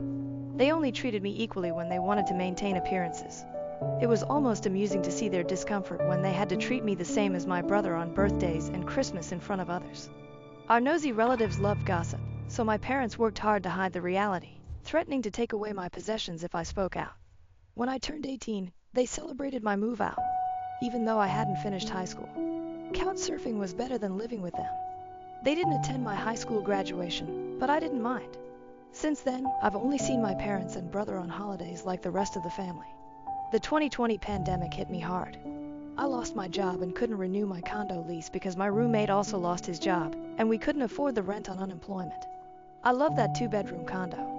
As the lease ended, my roommate moved in with relatives, and I had to sell almost everything I owned to avoid homelessness. I shouldn't have rented such an expensive place, but I enjoyed the high life until it turned on me. I realized I should have chosen a cheaper place to save more money. I came up with a plan. I owned a truck because I love trucks, so I bought a $1,000 camper in good condition and attached it to my truck, planning to live in it temporarily. But I ended up living in it much longer.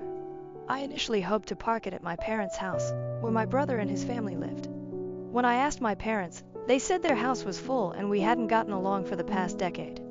They would only let me park there if I paid rent equivalent to an apartment in my area, which was unaffordable for me as a jobless person trying to save my unemployment money. I might as well rent an apartment with that price. My parents called my camper an eyesore and told me to leave since we couldn't agree. My sister-in-law found it hilarious that I had to live in a camper, and my brother joined her in mocking me, calling me a homeless bum. I parked in a store parking lot that first night, scared out of my mind that someone might try to break in. I barely slept. I had nowhere else to go. Other relatives lived far away and my friends lived in apartments. I was attached to my area and didn't want to leave. I forwarded my mail to a friend's apartment, my only way to receive mail. Finding a stable place to park was quite a challenge. I spent months living a nomadic camper life while searching for a job similar to my previous one. During this time, I encountered numerous difficulties, from dealing with beggars and drug addicts to people demanding I leave because they considered my camper an eyesore. Once someone claimed to be part of an HOA and told me to move, even though I wasn't parked near any houses.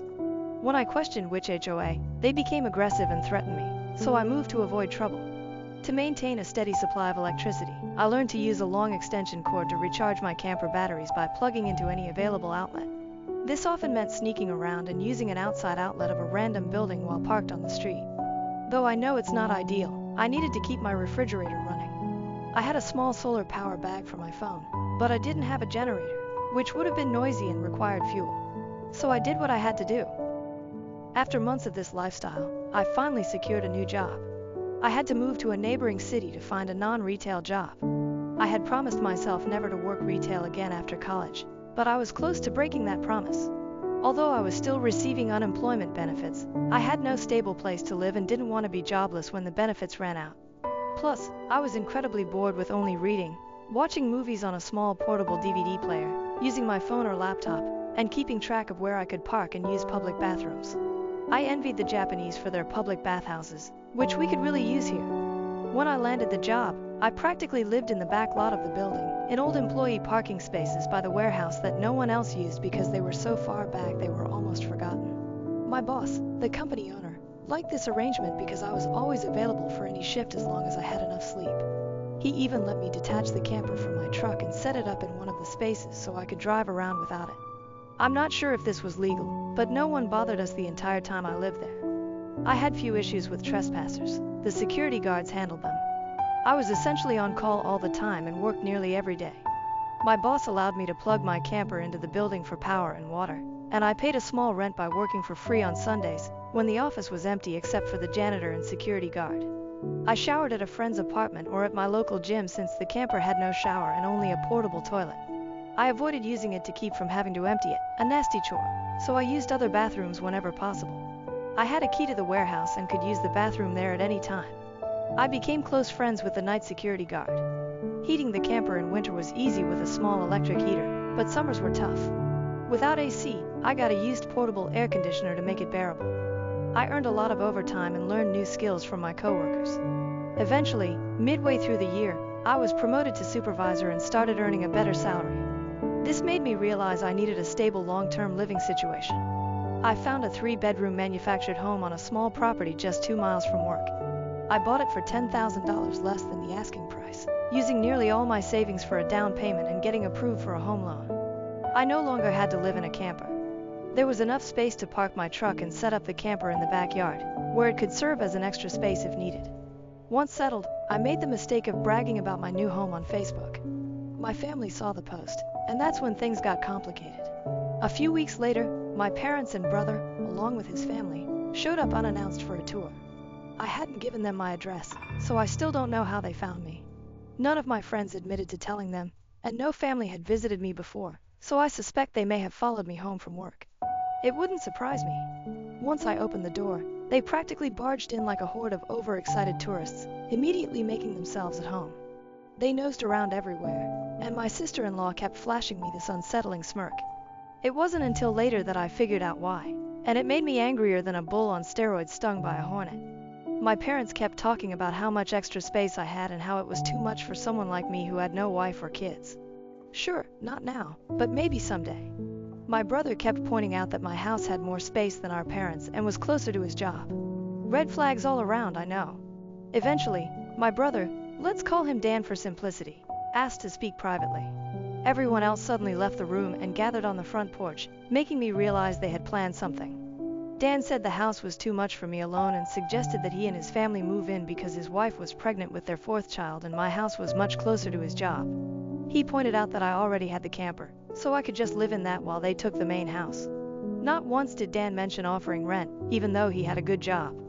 He also talked about making changes and setting curfews, saying I couldn't just walk in any time without notice. If it weren't my brother, I would have thought he had lost his mind.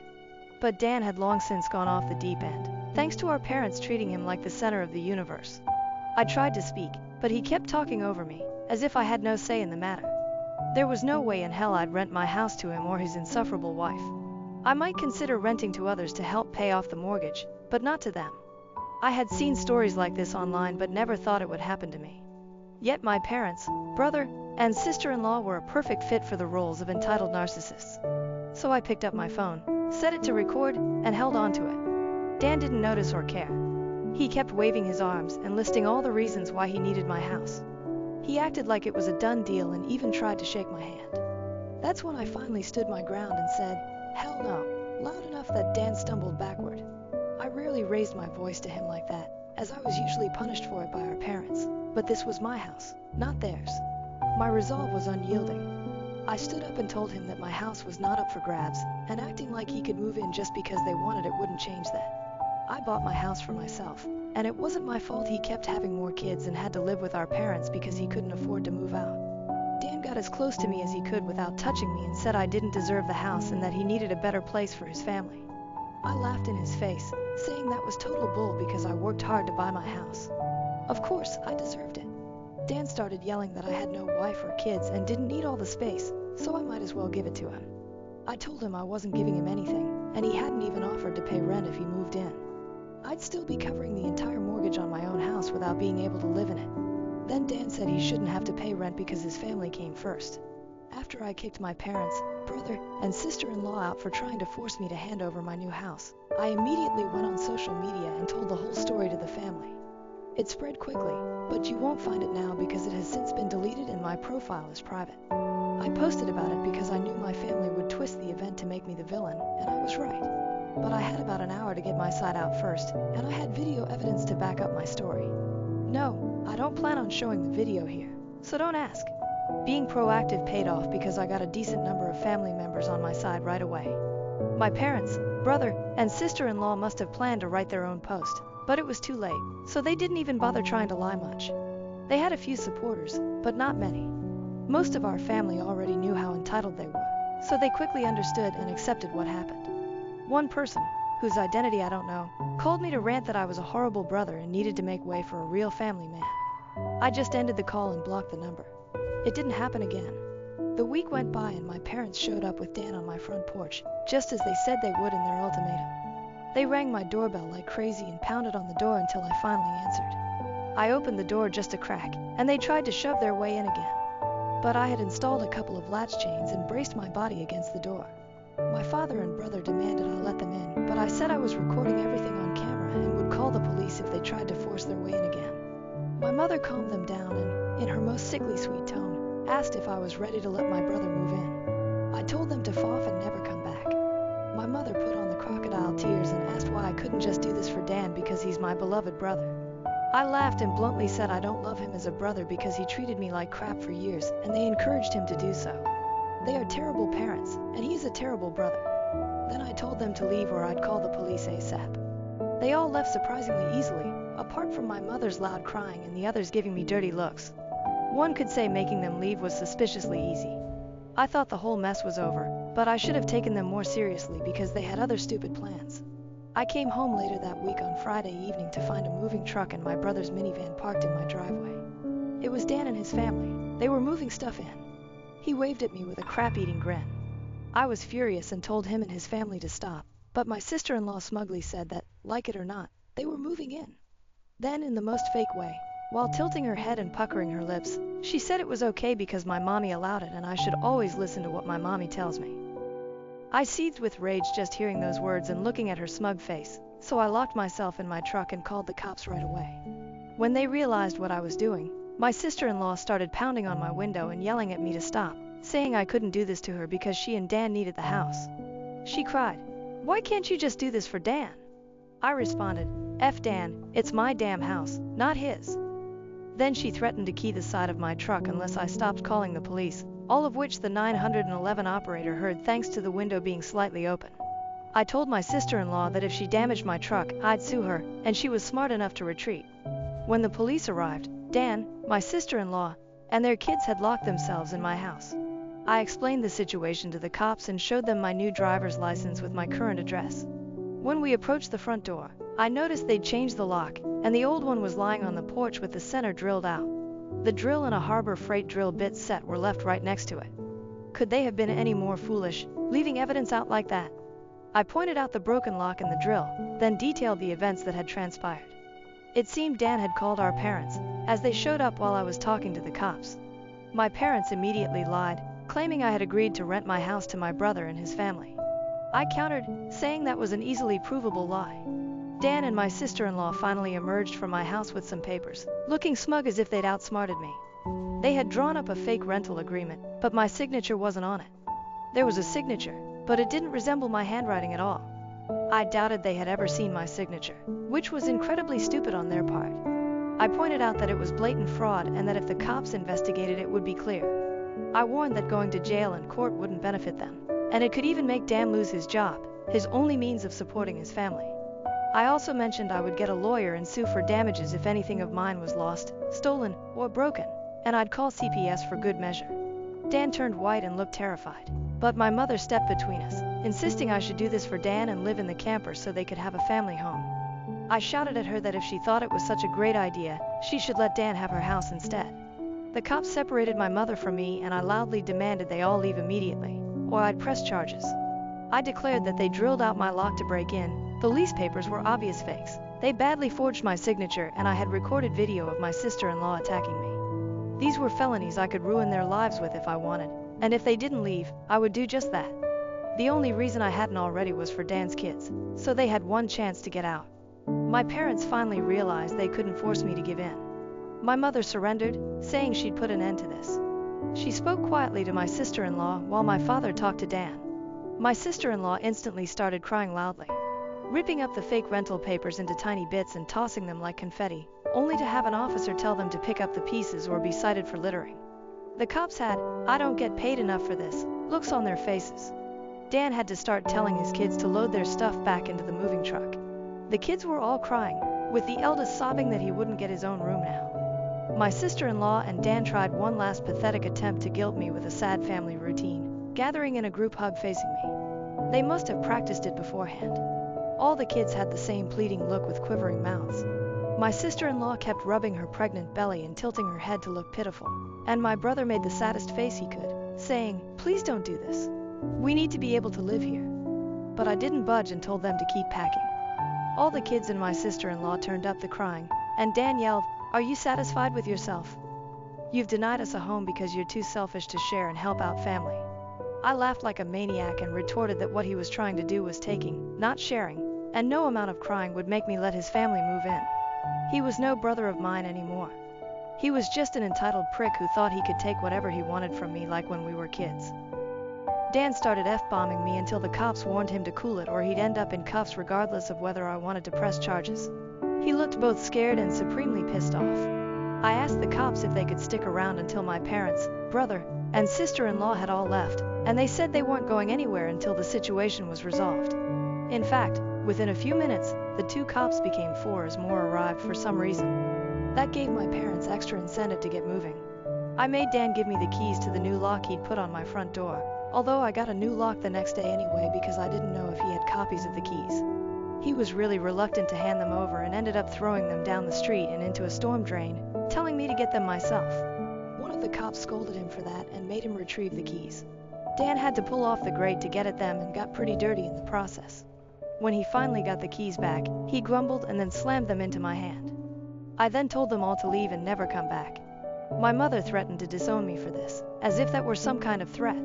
I voiced that to them, and in an overly sarcastic tone said something like, "Oh no, that means I won't get to come to any holidays with you guys where I always get treated like crap because Dan has always been your favorite. You treated me so badly growing up that if Dan ever needs an organ donor, I wouldn't give him anything. So do like you always told me when I was mistreated and suck it up." Final update. My parents told my brother to take my house because I don't have a family.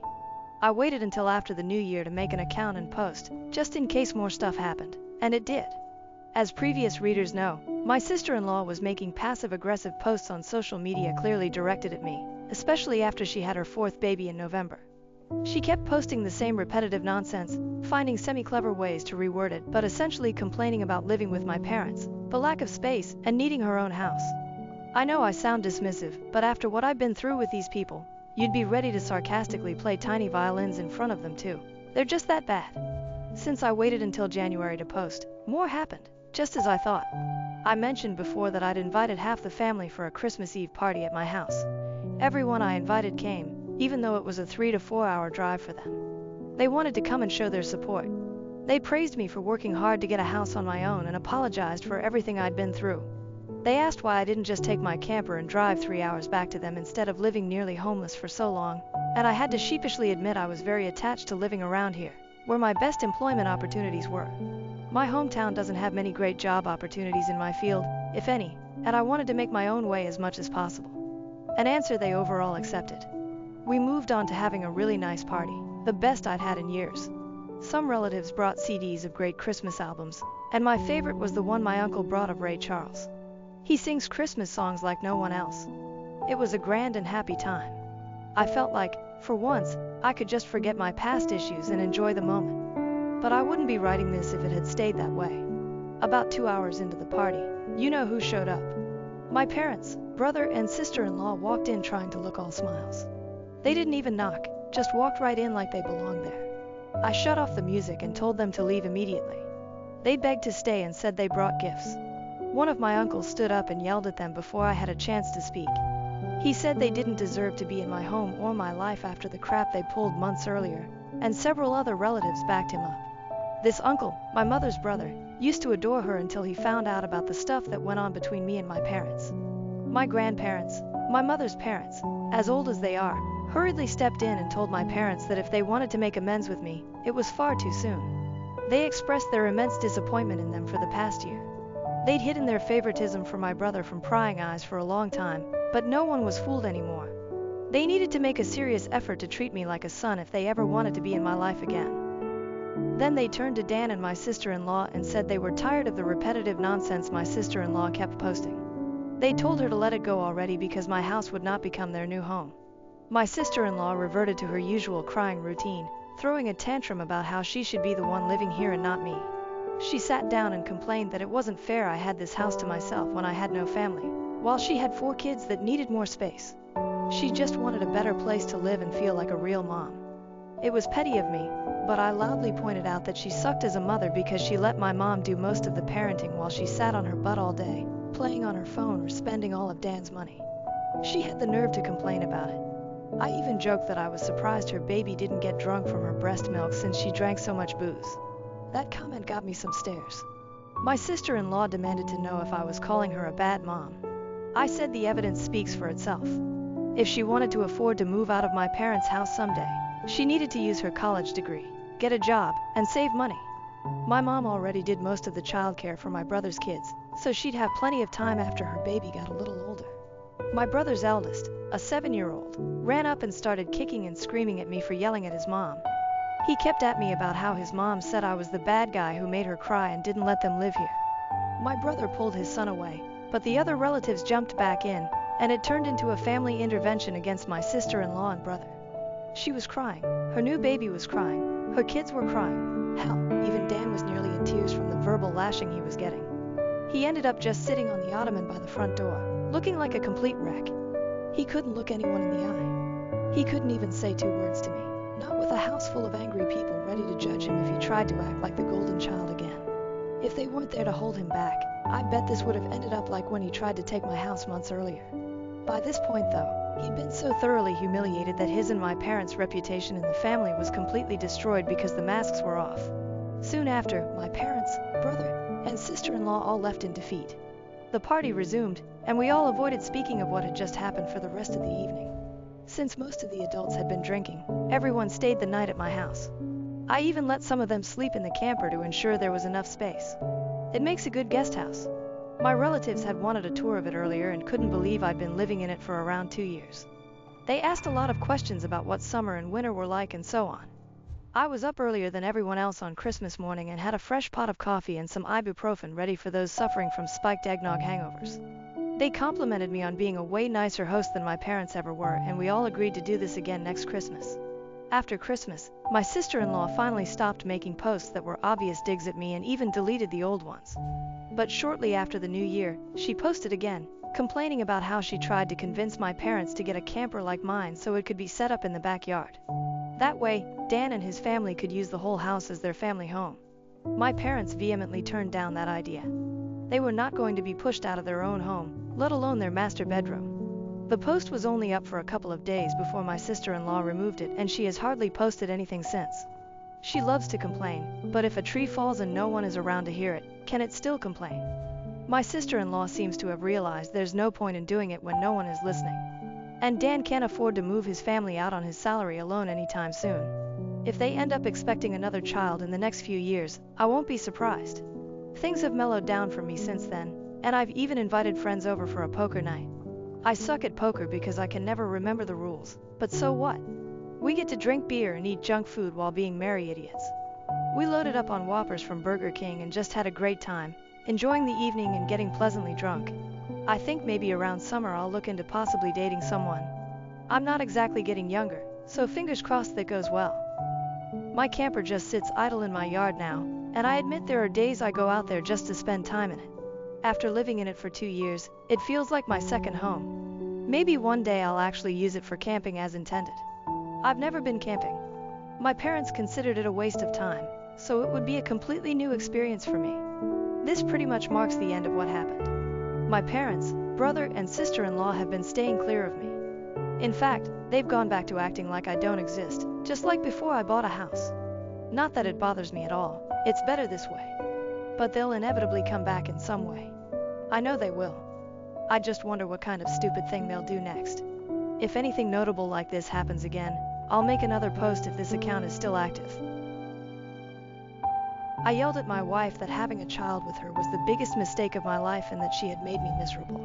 Now, I regret my words. Repost as my last post got removed. I have been with my wife for 4 years. I have a 5-year-old from a previous relationship. My 5-year-old, Leah, is from my first long-term relationship during college. We split shortly after her birth, as my then partner admitted to being unfaithful and not being ready to start a family. My daughter loves my wife.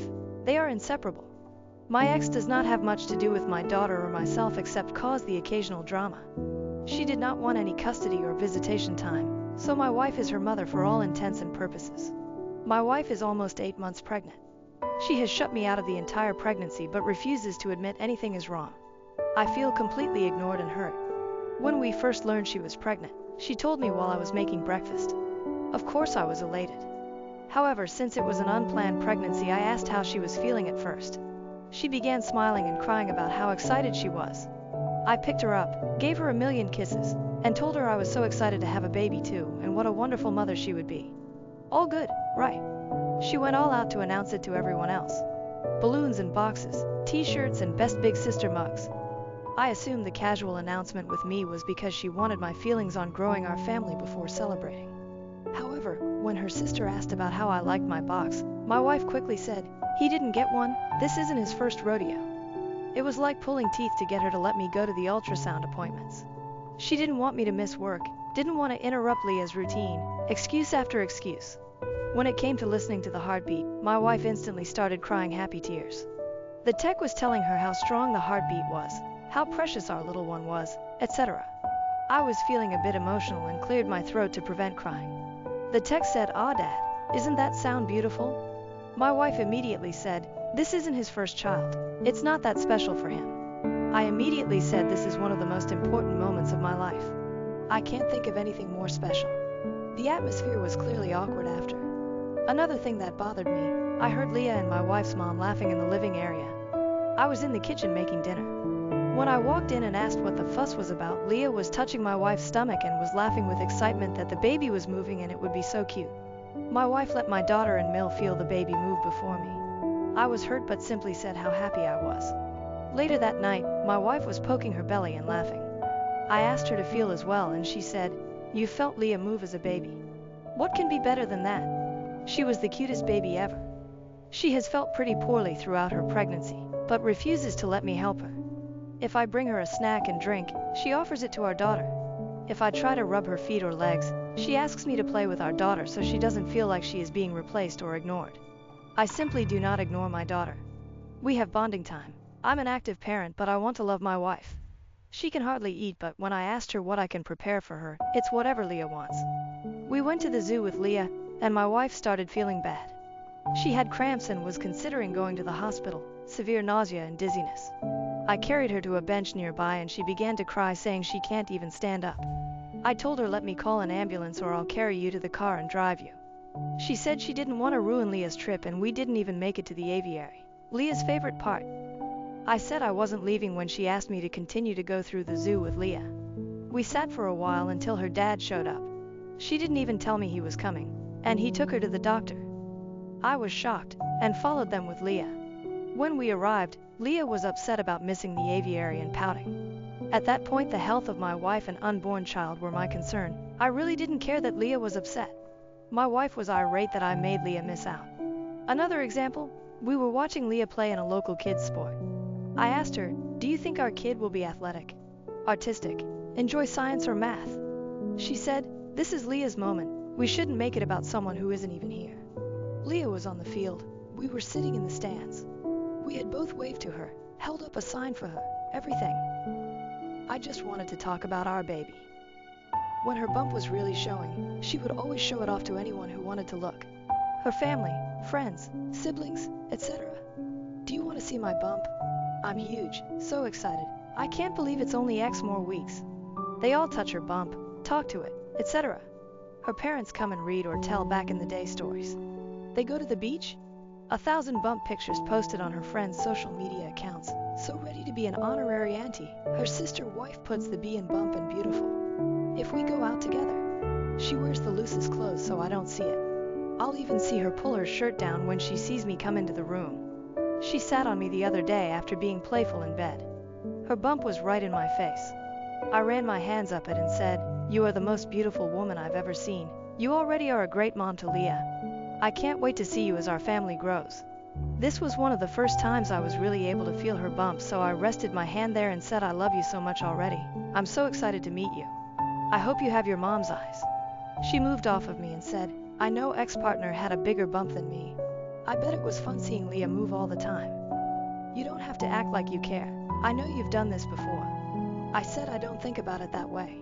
Leah is special, but this is a completely new and different special because it was with her and our baby was someone completely new and special." She began to leave the room and I could see her shoulders shake from crying. I am 100% positive she is not cheating, nor has she ever. I just can't wrap my head around why she doesn't want me to be happy about this. The rest of the time is completely normal as long as I don't mention the baby. She is affectionate, initiates intimacy, brags about what a good husband I am and how great I've made this pregnancy. We plan for our future, have date nights, everything else. Unfortunately, we had a fight where I snapped. I had a break between clients at work, so I went to a local baby store and got a lot of things she had planned for the baby and nursery on her Pinterest board. I came home and surprised her with flowers, a prenatal massage certificate, and her favorite food, as well as the baby items. She seemed very grateful, but when I came home, editor's note, OOP meant when he got home after going back to work again. The items were no longer there. She said she returned it to buy Leah stuff, as she was going to feel left out. I lost it. I cried for the first time in our marriage and yelled that having a child with her was the worst mistake I've ever made. That at least my deadbeat ex at least gave me the chance to know my unborn child. That I didn't care about the baby because she wouldn't even let me bond with it. I do care. Have since she told me. That I hope she was as miserable as she made me and that she'd better be prepared for a custody dispute. She is a SAHM for Leah. She simply said, I know you don't care about the baby, but I'll die before you take my baby from me. What? I have begged her to let me interact with her, our baby. I asked her if her therapist had any insight on why she was being like this. She said no, that she isn't doing anything. I told her what I said above and she said I had those experiences already, so it shouldn't matter. I asked her if the baby was mine. I know it is. I was just being mean. She threw her phone at me and said, yes, go through it.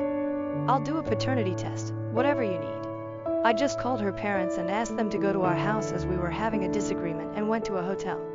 I do not want to stress her or our unborn child, and I really want to repair this, but I truly don't know how. I'm staying at an Airbnb for now until we can figure this out, but I truly don't know what to do. I miss her like crazy, and I can't even begin to understand why she wants to behave this way. I have apologized for what I said, but I can't take back what I said, and I worry about when our baby will be born, if she will even want to be a family with me, or let me have anything to do with our baby. I spoke with a mutual friend who says she is very distraught and says she can't be a single mom, loves me, but her actions prove the opposite time and time again, even when I beg for change. Relevant comments.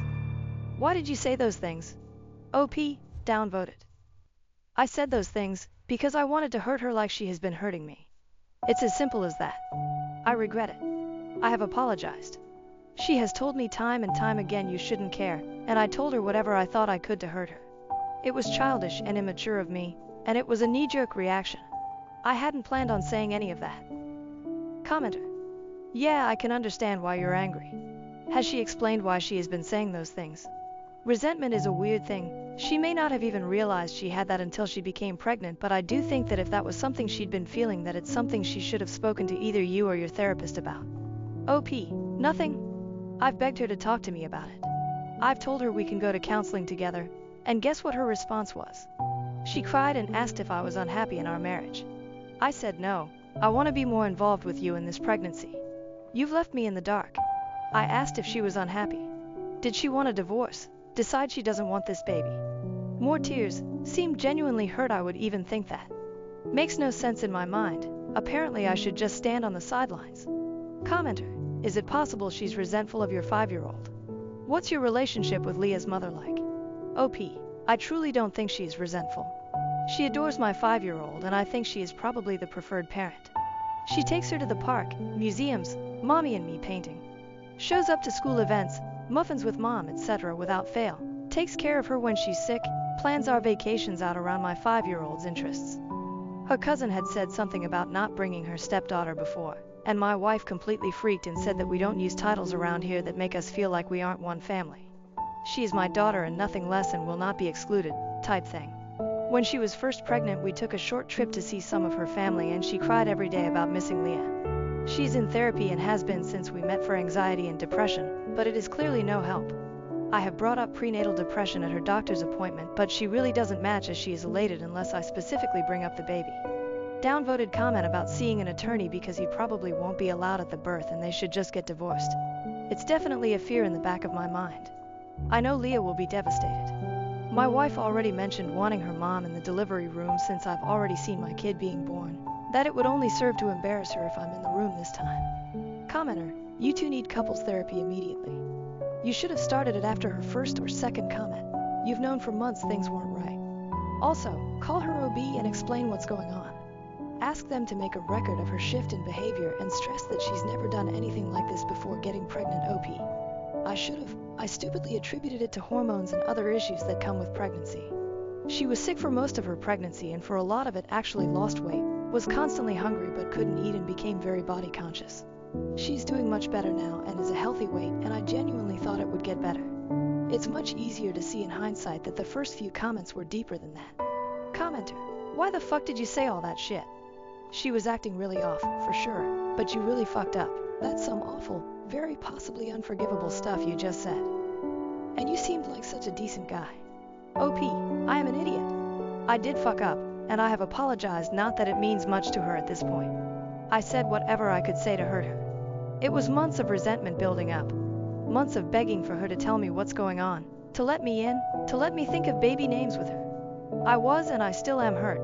I hope it can be repaired, as I would like to be there for her and be a full-time father to my child. It breaks my heart to think of splitting custody time.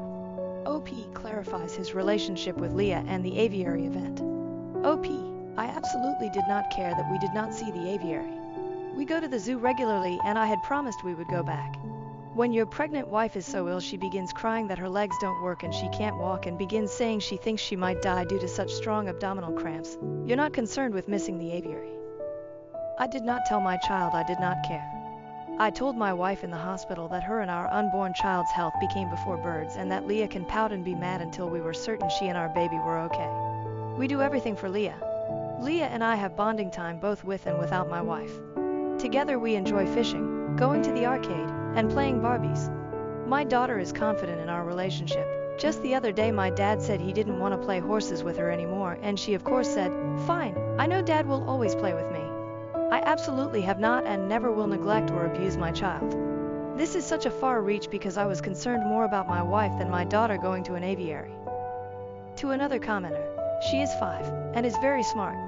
She knows that the hospital and ambulance are things people need when they are very sick. She completely understood my wife felt bad, even said I needed to get her tummy medicine so we could keep going. I didn't say, "We are leaving," cry about it. I did tell her we were following Mom and Grandpa to the DR because Mom was feeling very bad, and that we can come back another day, and said when Mom feels better we will get her an ice cream since she didn't get to see the birds. She pouted, all kids do. Did she see that I was more concerned with my wife? Yes.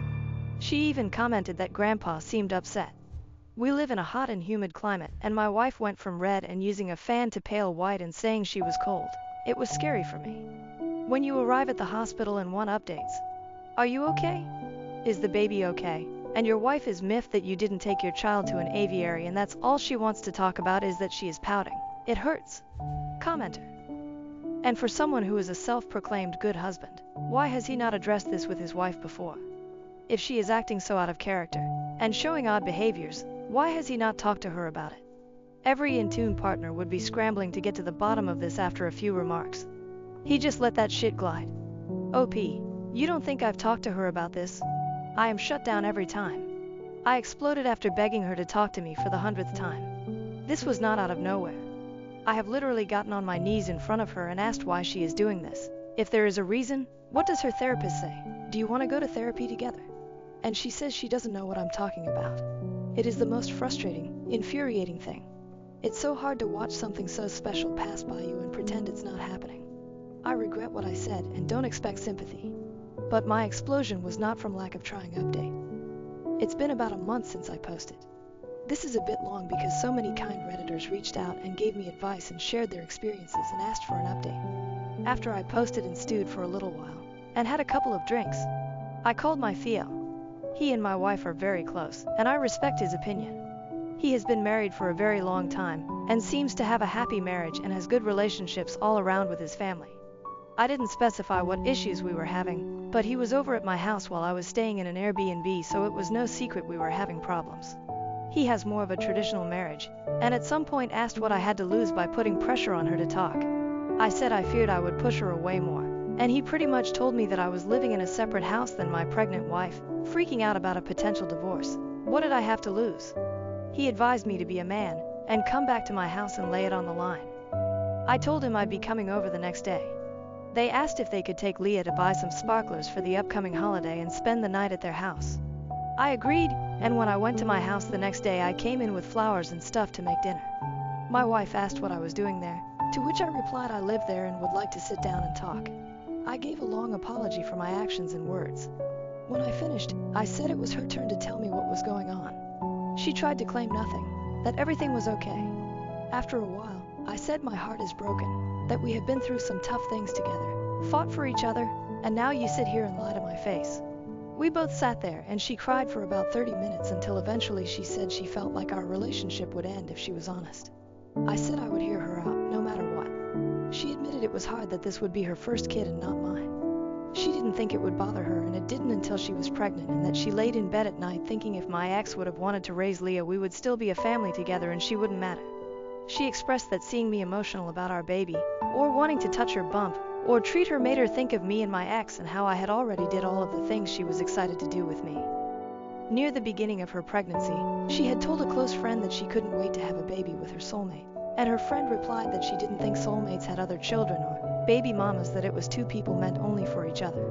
She was very upset and asked if I thought we were soulmates like she did. She described herself and our unborn child as my sloppy seconds family, that no one grew up dreaming of having kids by multiple different people, that she was just the substitute when the family I wanted didn't work out. She also shared she had found some old images of my ex on social media and could not stop comparing her pregnant body. She feared the baby wouldn't be an equal to Leah in my eyes. It worried her when I would ask what she thought the baby would be like, that what if the baby was disabled, or didn't like to do the things we enjoyed as a family, or the baby and Elle didn't like each other. She said at one point she found herself wishing I had never had Leah, so she wouldn't have to worry as much, and that is when she knew she had to really put in the extra effort to maintain a relationship with Leah. She feared that between work and Leah, I wouldn't have time and wouldn't bond with the baby like in the articles she read online where fathers didn't bond with their children until they were able to do things with the family. When I did try and bond with the baby, she worried the baby wouldn't live up to Leah. I have never been shy about saying how much being a father means to me and how raising Leah has been the highlight of my life, along with marrying my wife and now having our child together. She said it was initially what made her confident in marrying me and excited to have a big family with me, but now constantly wondered if her pregnancy and this baby would be a highlight or a burden for me, because the stress is the same but the newness wasn't. And then what if a newborn and then toddler wouldn't be as interesting to me as Leah, who is capable of doing activities? She showed me a million articles of different men explaining they didn't bond with their children until 4+ years old. She also showed me videos where people say things they did with their first kid, and then get more relaxed as they have more children. She said it freaked her out because it was clear people stopped caring the more children they had. She said that there were times she felt she was ruining our family and coming between me and Leah. For example, at the zoo she said she cried on the way to the hospital. She was afraid Leah would hate her and resent the baby for cutting our zoo time short, and that I would be upset that I was spending my time off work at the hospital instead of doing the activities we planned with Leah. While I work, Leah and my wife spend a lot of time out of the house, library, local parks, etc. One of their favorite activities is biking together, and we bike together on weekends as well. We have lots of local trails, but due to her pregnancy she has not been able to. We've been doing more indoor activities. My wife said that when I'm at work, Leah kept saying she hated her because she didn't get to go on her new bike as often anymore.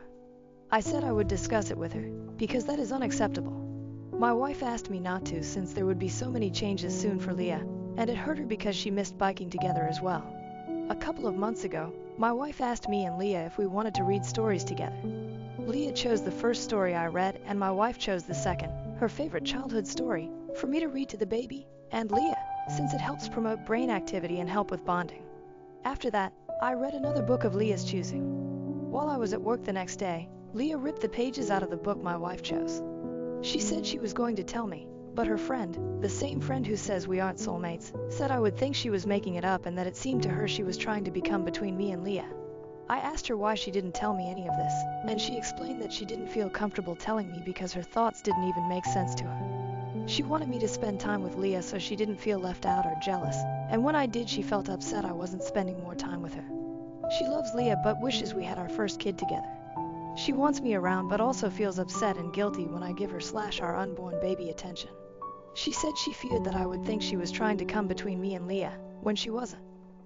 By the time I realized something was truly wrong and started to ask what was wrong, if she needed therapy, etc., she said she realized she was acting poorly, but didn't want to admit to herself that she missed out on a lot with me and doubled down as it was hard to face that she made her fears reality by pushing me away and not letting me care.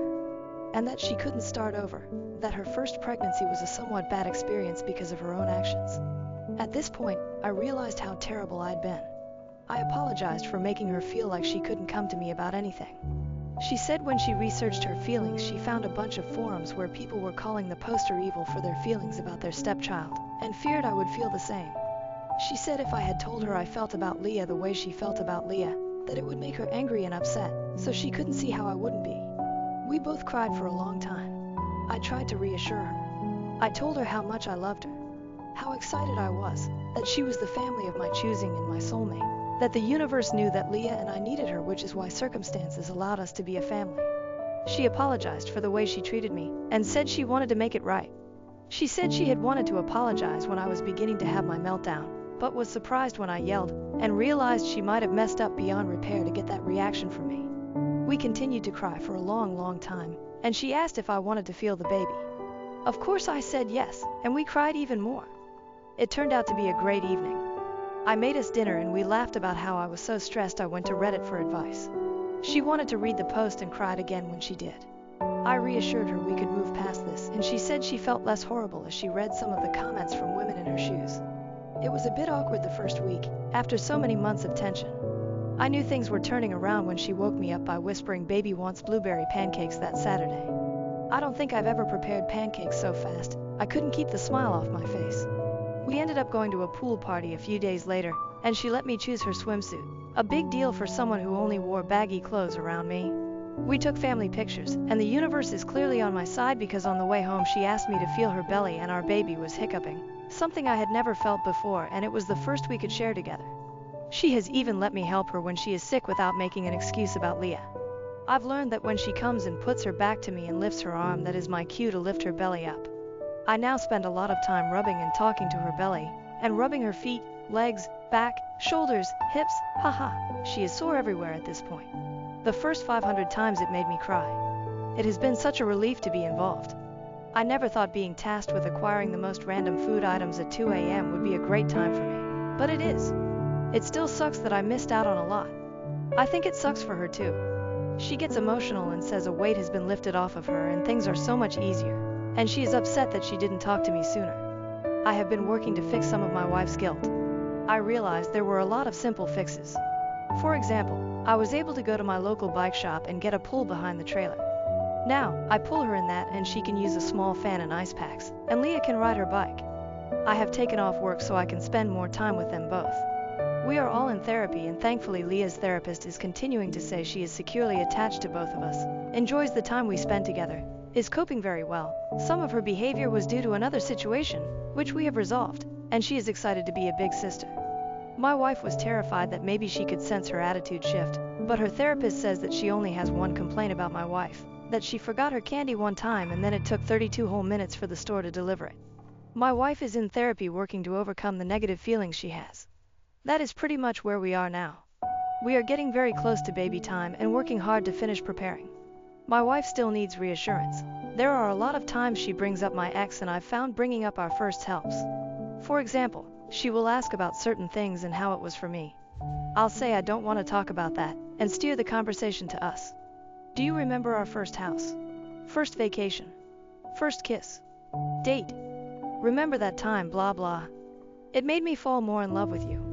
Do you remember when you and Leah made me blah? That is still one of my prized possessions. It upsets me that my wife suffered for so long. I believe saying it out loud took a lot of power away from her feelings. I think most people know how badly it feels when you have thoughts that don't feel like your own when you're going through a mentally taxing time. I really should have stood up for our relationship and her mental health way sooner. I accepted her brushing me off for far too long when I should have realized she needed help. I appreciate everyone who reached out or offered advice. I posted this in detail with my wife's permission. She hopes that it helps someone out there struggling with the same feelings she felt. TLDR, my wife was facing insecurity and some mental health issues and did not feel she could reach out to me as they involved my bio daughter. Thankfully, Elle received great advice from my FIL and you all, and we spoke about it and worked it out. After some awkward times, things are somewhat back to normal and I'm able to be involved in my wife's pregnancy. Everyone, including Leah, is doing well and excited for the baby to arrive. Relevant comment. Commenter, I wonder, how is your wife moving forward regarding her friend? It seems she didn't even consider having these insecurities before she had a snake in her ear. OP, we have disinvited this friend from our home. It's hard to cut her out as she is part of my wife's larger friend group. My wife was unsure as this friend has gone through some hard things lately. However, recently my wife hosted a girls' night and her friends were arriving as I was leaving. I told her she looked beautiful and wished them a good time. When I arrived back, my wife told me this friend said in front of the whole group that I may be saying kind things to her now, but after some changes after birth I won't describe here. I will be after her. My wife said that was an unkind and untrue thing to say, and she said it was a joke. I made it very clear to my wife that I did not want her around, as we are in an emotionally vulnerable time and this person clearly does not wish us well, and she agreed.